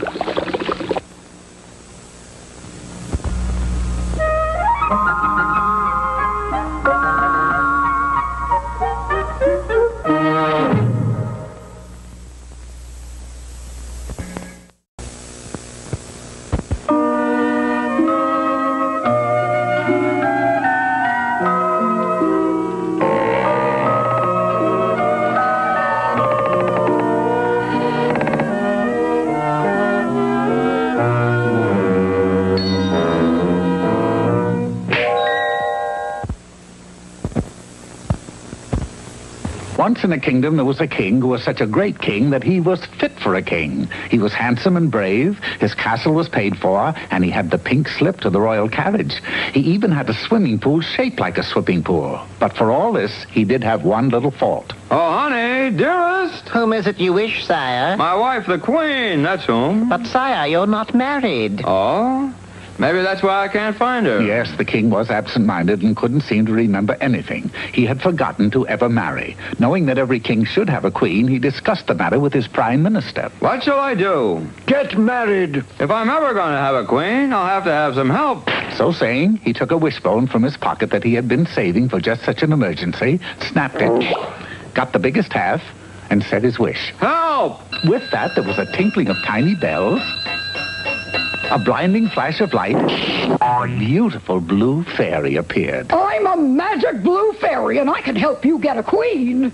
I am all ears. I know, but I can still help you get a queen. Taking the king to a golden chariot, they soared up into the sky, raced among the clouds, and finally came to rest in a deep forest. Well, it's a nice way to travel, but you'll have to admit, those landings are a little rough. Yeah, I noticed that. Now, where is this beautiful princess who is to be my queen? She's a lovely princess, and she's in that castle on yon mountain. Good. Let's go get her. Well, first you must slay the terrible giant who lives in the woods. Bye. Hey, wait!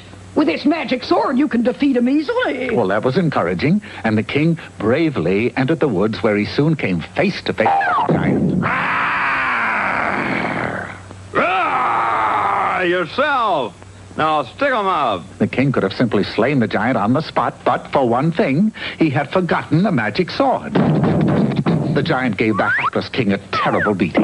He threw you nearer the castle, so you passed that obstacle. You were lucky. Yeah, lucky. Now let's go get the princess. Hey, not so fast. Next, you must pass through the huge, vicious thorn bush that surrounds the castle. I could never get through there. You can when I tell you the secret, and that's to be brave, for the thorns will part to let a brave man pass. Oh, yeah. Well, then, that sounds easy enough. Stand back. He ran headlong toward the vicious thorns, but also running true to form, he forgot to be brave, chickened out, and... Did it again, eh? Yeah, looks like. Well, never you mind. I'll just wave my magic wand and make those old vicious thorns disappear. There we go. Hey, why didn't you tell me you could do that before? Well, you didn't ask me. Well, anyway, now we can go in the castle and get the princess to be my queen. No, not quite yet. First, you must do away with the wicked witch that guards her. Problems. Why so many problems? It's the breaks, boy. Beautiful princesses just don't come easy in these fairy tales. Yeah, I know. Well, okay. What's the gimmick with the wicked witch? I'll give you a magic word that'll make her disappear. And that is? Thundervogel. Wouldn't you know it? Me with a lousy memory. So, armed with the magic word, the king ran into the castle and... Aha! Now, you wicked witch. Hold it. I'm the beautiful princess. That's the wicked witch over there. Oh, yeah. Sorry. Ha-ha! Now, you wicked witch. So, a handsome king who dares to enter my castle, eh? Well, just for that, I'll turn you into a toad. Higgledy-piggledy, my black hen. Stop! What for? For I have a magic word that'll make you disappear. And it is, Well, get on with it. Thundervogel! It was a miracle. The king had remembered the word, and the wicked witch disappeared in a cloud of green smoke. But so happy was the king by the fact that he finally remembered something, he completely forgot why he was there. Yippee! I remembered! Weeks went by, and of course, the absent-minded king did not return to his kingdom, for he was unable to remember which kingdom was his.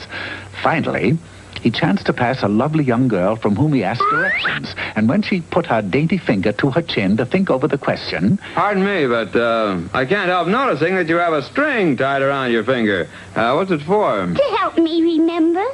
Remember what? I don't know. I forgot. The girl, it seemed, was as absent-minded as the king, and needless to say, there was such a common bond, they fell in love. And so it was that, what's his name, married, what's her name, in Who's It, and they lived,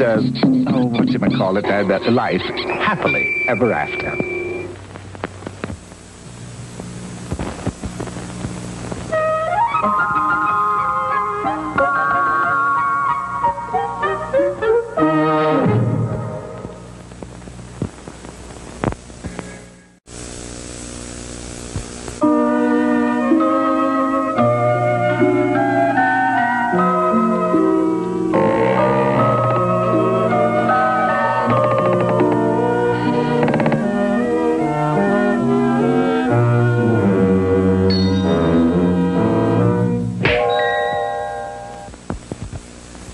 Back in the days when everyone was on the Snow White kick, scallywags and roustabouts had an easy time of it. Your money or your life? Oh, that's easy. You can take my wife. Not your wife, your life. It's funnier my way, but Take my purse. Statistics showed that crime was rampant, especially in a tiny kingdom known as Easy Pickens. The people there used to set their watches by the number of robberies that occurred. What time do you have? Let me see. The blacksmith is being held up, so it must be 11:15. This might have gone on indefinitely had it not been for the arrival of a jolly gentleman on a black donkey whose name was Mule.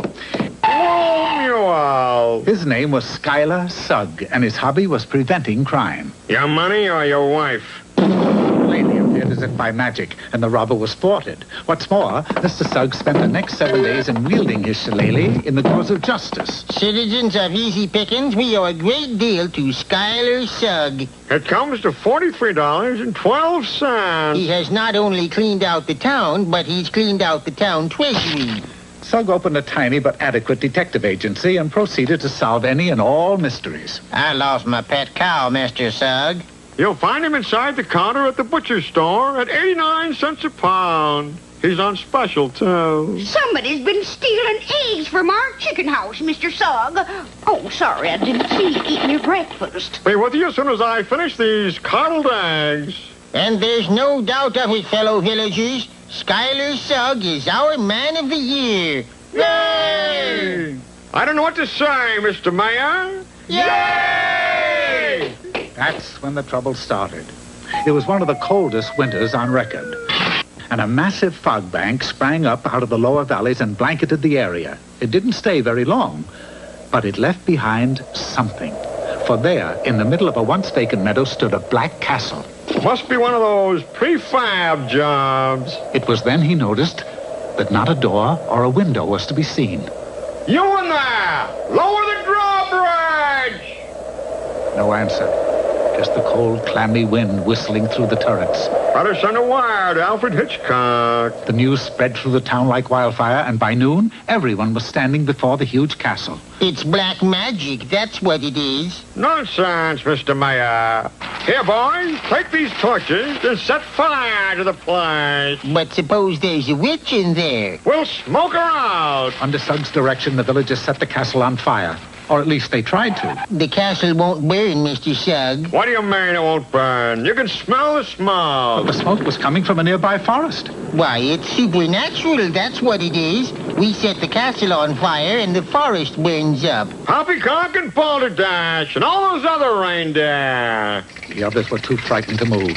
Not Schuyler Sugg, though. He carried a huge sack of gunpowder to the edge of the moat, lit a fuse, and then swung the sack around and finally flung it high over the castle wall. Watch. Any second now. Boom! They watched in breathless silence, waiting for the blast. And they got what they were waiting for. Unfortunately, it wasn't the castle that blew up. It was half the village. Sugg was in for a fight. Why?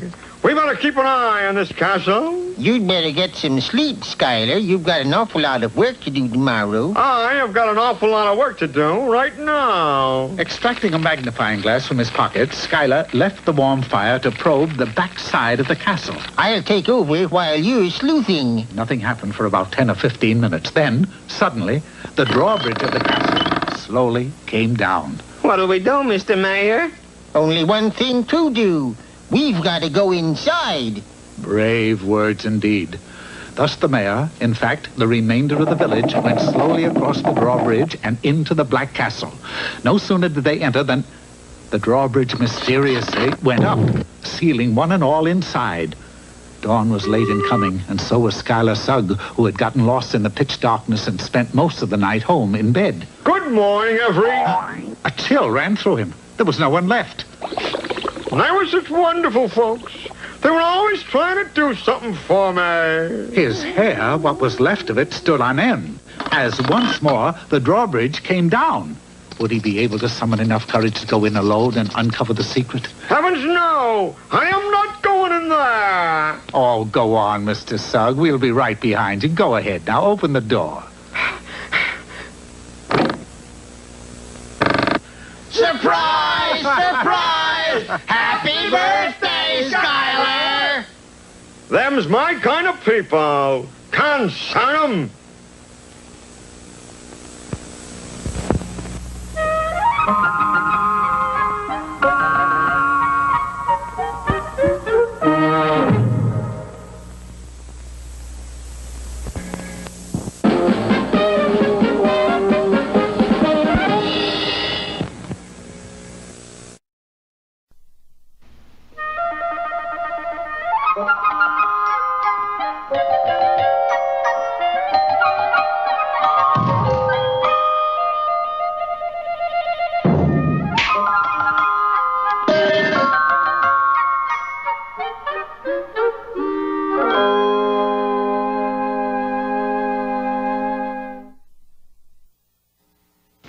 Many years ago in a faraway land, there lived an old tinker and his wife who had a little tinker for a son.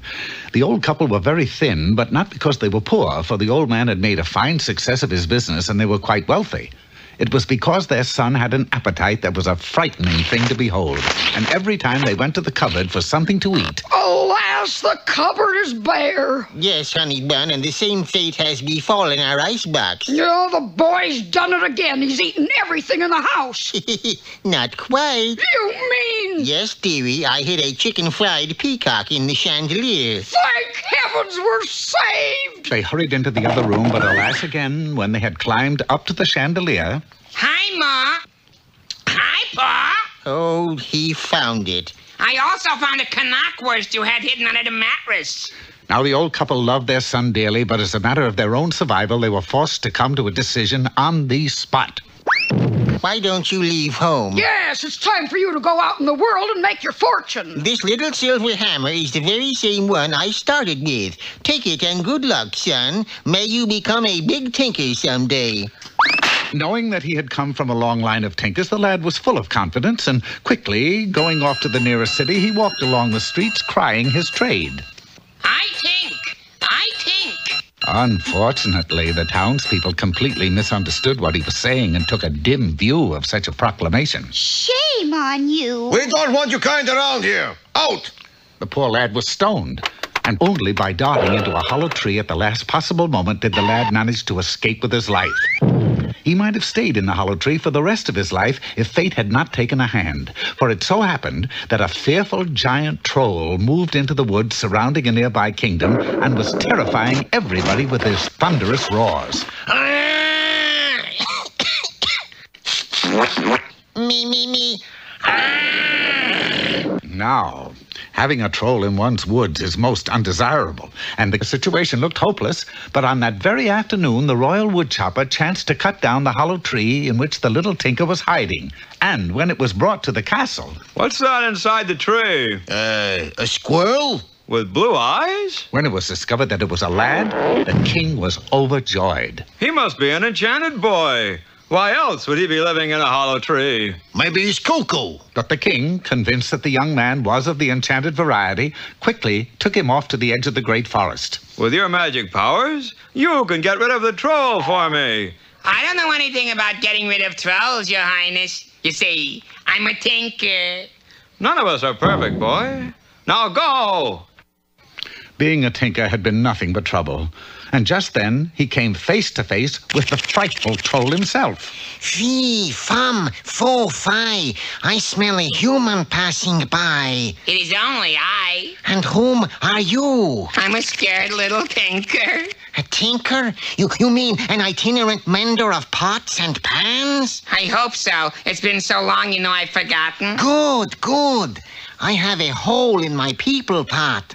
People pot? Yes, it's the pot in which us trolls cook people. If you will mend it for me, I shall grant you a wish. Taking his silver hammer, the boy tinked and tinked, and soon the task was completed. There, it's just like new. Fine, Liebchen, you do good work. Hey, what's the idea of putting me in a pot? You're a people, aren't you? Yes. So, you're going to get cooked. But you said you would grant me a wish. So I lied. Desperate, he struck out with his little silver hammer. Fortunately, the one thing that will do in a troll is a blow from a silver hammer. Returning to the kingdom, the little tinker found himself a hero. Half of my kingdom is yours, boy. And now for the best part. Take a look at this. Say, that's a nice goat you got there. Goat? That's my daughter. You get to marry her. Hello, honey. Say, that kid was enchanted. Did you see him disappear? The lad didn't stop running until he was 5 kingdoms away. Realizing that he had nothing but trouble as a tinker, he changed his trade to being a cobbler. And one day, as he walked through the countryside crying his trade... Cobble, cobble, cobble, cobble, cobble, cobble, cobble. A near-sighted huntsman mistook him for a turkey and shot him on the spot. Oh, I know it's very sad, but at least one thing can be learned from this tale, and that is that once a tinker is bad enough, but once a cobbler is strictly for the birds. That's an old saying.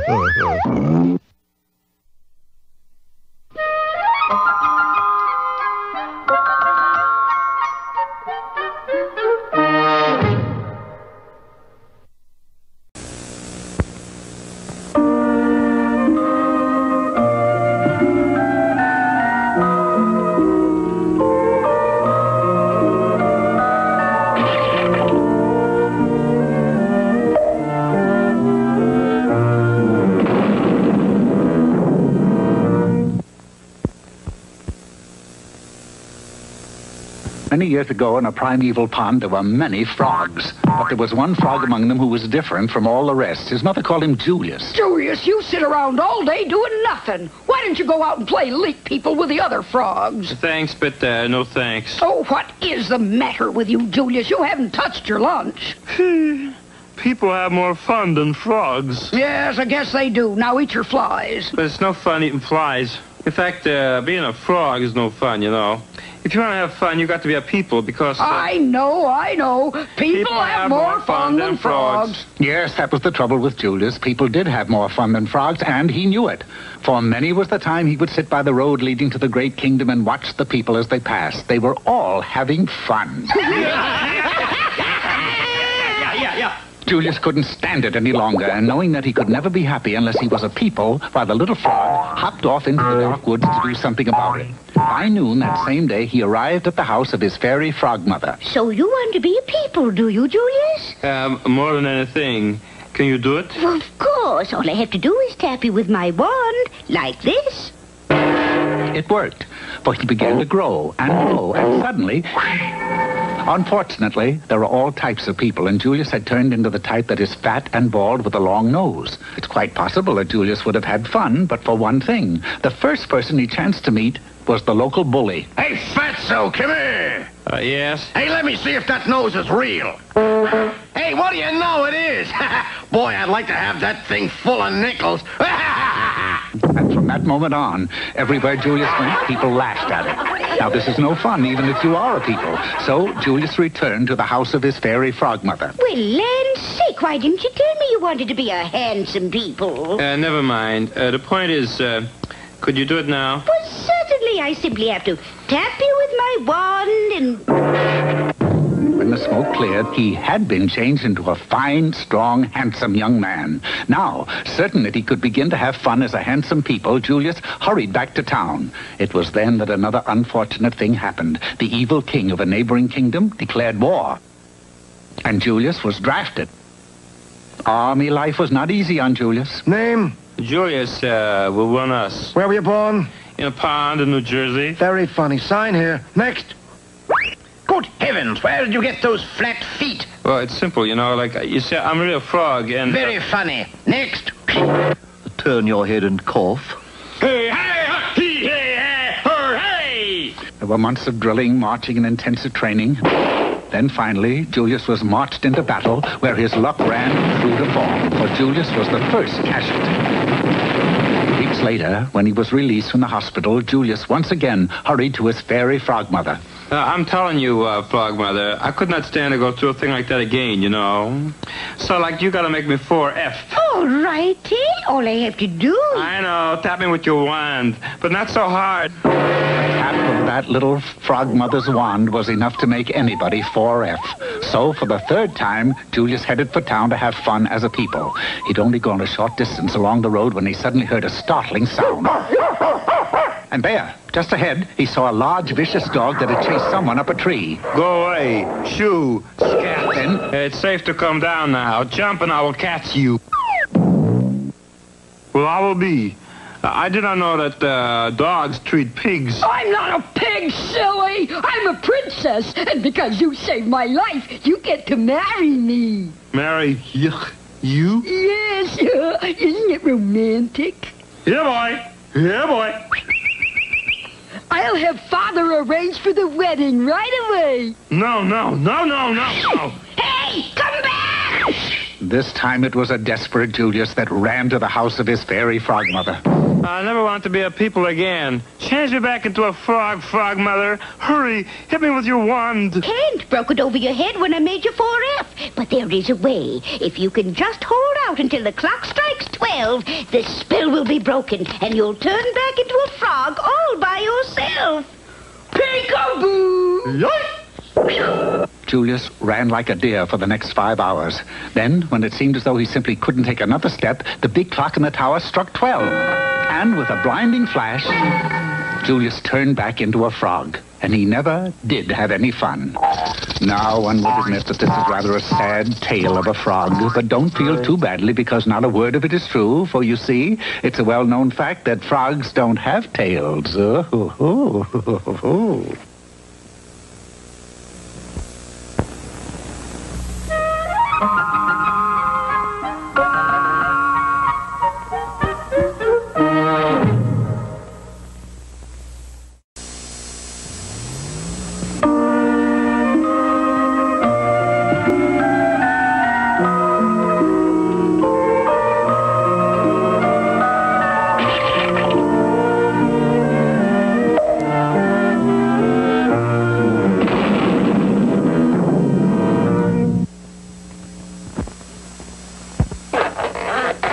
Iraq isn't something you have when your ear hurts. It's a kingdom in southwestern Asia. The capital of Iraq is Baghdad. The capital punishment is spanking. Or at least it was back in the days of the Arabian Nights.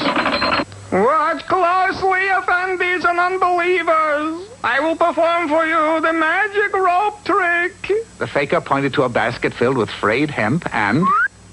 The offenders, and those who tried hard not to offend, gaped in wonder as the rope coiled its way up into the air. I will now ascend the rope. Hand over hand, up he went, higher and higher, until he was parallel with a window in a minaret. Just a moment, you. You got license to ascend magic rope? I look in pocket and see. Ah, the price of forgetfulness. The poor man had no pockets, no license, and no grip on the rope. The faker was dragged before the Sultan. You heard what the narrator, Edward Everett Horton, say in the beginning of story. Capital punishment is spanking. Give him 40 whacks.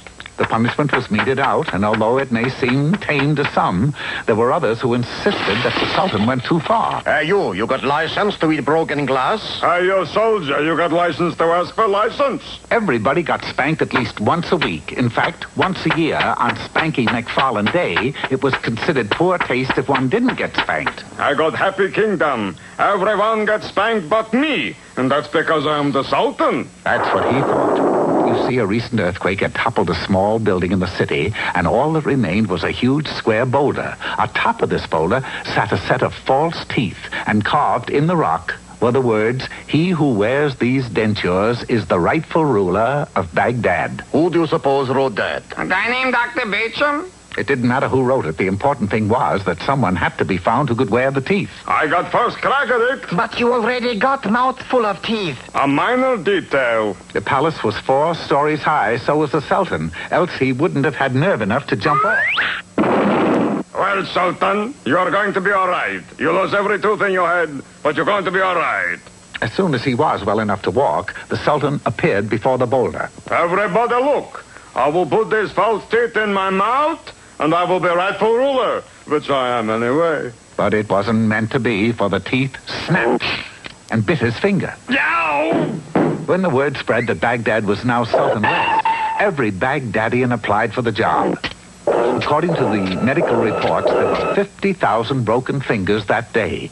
Lawyers could no longer point an accusing finger, secretaries couldn't dial phones, but the worst part of all was that no one sat on the throne. Oh, Grand Vizier, the city is being taken over by mob rule. How do you know? Because I am one of the mob. Baghdad might have fallen just as Rome did, except for one thing. A cow, plodding, gentle creature that she is, walked up to the boulder, took the false teeth, and put them in her mouth. That's the rightful ruler of Baghdad. It was written, and so it was. Order was restored in the city, and before long, the new Sultan was dispensing justice far and wide. Go ahead, Grand Vizier. Ask the Sultan about the Crimean situation. The Sultan refuses to talk. All she gives is a quart of milk.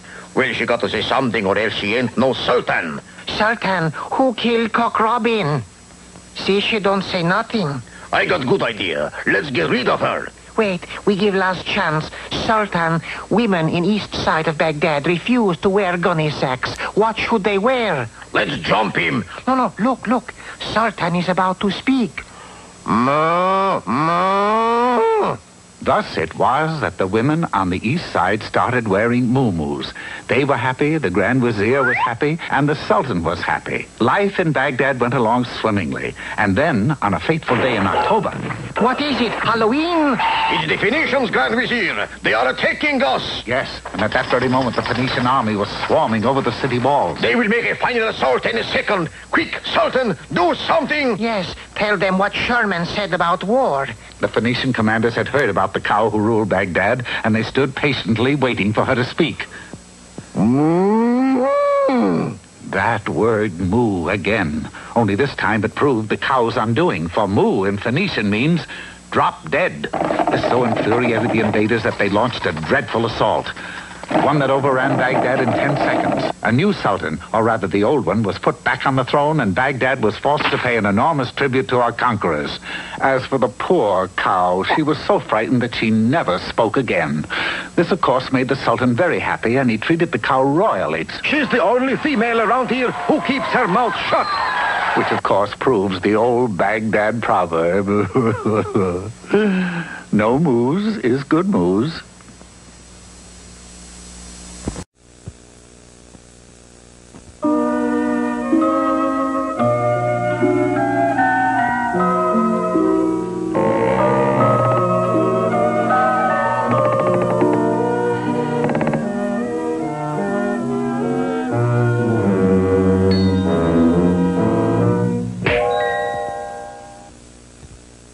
Many years ago, there was a particularly good year for fairy tales. It was the year that Prince Charming put the glass slipper on Cinderella, Sleeping Beauty was awakened with a kiss, a frog was turned into a prince, and Rumpelstiltskin didn't get the kid.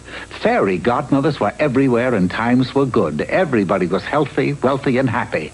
That is, everybody but a young lad named Delicia, who was miserable because none of these wonderful things had ever happened to him. I mean, what good could happen to a kid named Felicia? He tried as hard as he knew how to become a fairy tale, but nothing seemed to work. Finding a deep well in a forest glade, he tossed in a penny and called out in a loud, clear voice, "Hello down there!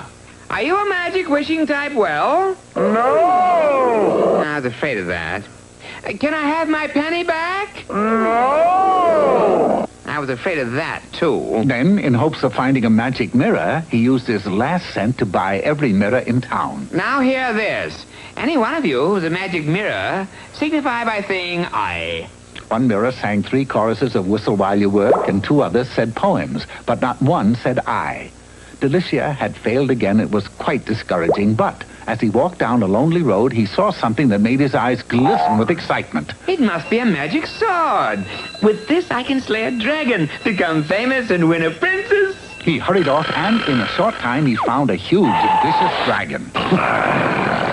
Say, he is a beauty. The lad bravely charged the dragon, swinging and slashing the mighty sword, but he was unable to lay a blade on the beast.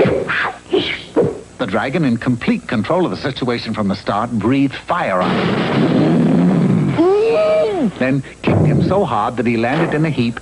Oh, so here it is. Oh, so here, what is? The sword. I dropped the sword on my way to the museum. Museum? Yeah, this sword is quite an oddity. It's the only sword in the kingdom that isn't magic. Oh, I hate people who are late with explanation. Defeated and heading for home, Delicia had completely given up when he chanced to meet a little man in a tub. Now, ordinarily, this wouldn't be too unusual, but this little man in the tub happened to be rowing down the middle of the road. Hold on there. What are you doing? I'm rowing my tub, and I don't mind telling you, sir, the going is mighty tough. Oh, I believe it. Perhaps if you put the tub in the water, it would be easier. The lad took him to the nearby river, where the little man found that he could row around with ease. You've certainly been kind to me, Delicia. How do you know my name? Oh, just a lucky guess. So I will be kind to you. Follow that path, and you will find a beautiful girl who will be your wife. The boy did, and just as the little man in the tub had said, he saw a beautiful young girl picking up sticks. Pardon, fair maiden, but why are you picking up sticks? You know the poem, 1, 2, button your shoe, 3, 4, shut the door. Oh, yes.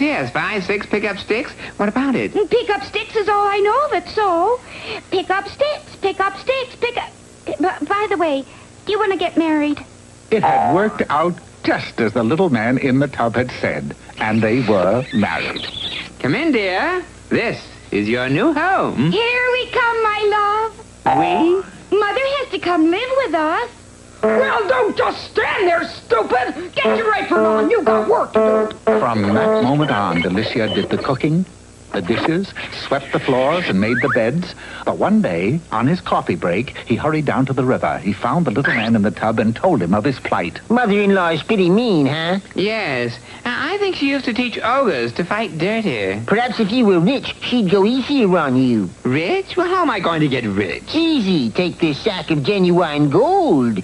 98 cents. I'm rich. I'm well-to-do. I was wondering when you were going to pay the rent. Now lift those bed sheets, tote that pail. Get a little lazy and you'll land in jail. Unable to stand it another minute, Delicia ran back to the little man in the tub. Oh, it's no use. I'll never have a happy ending with my mother-in-law in the house. Oh, yes, you will, boy. Look here at the evening paper. Ogre on the loose. He is purple with green spots and... What's this got to do with me? Just go on home and you'll see that everything is going to turn out just fine. When he reached his house, he found... Something terrible has happened. An ogre came in and dragged Mother off to his cave. What are you going to do? Nothing.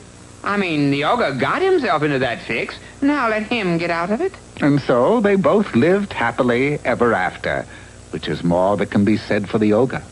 Clean up this cave. What's the matter with you? Get those roots and bones out of here.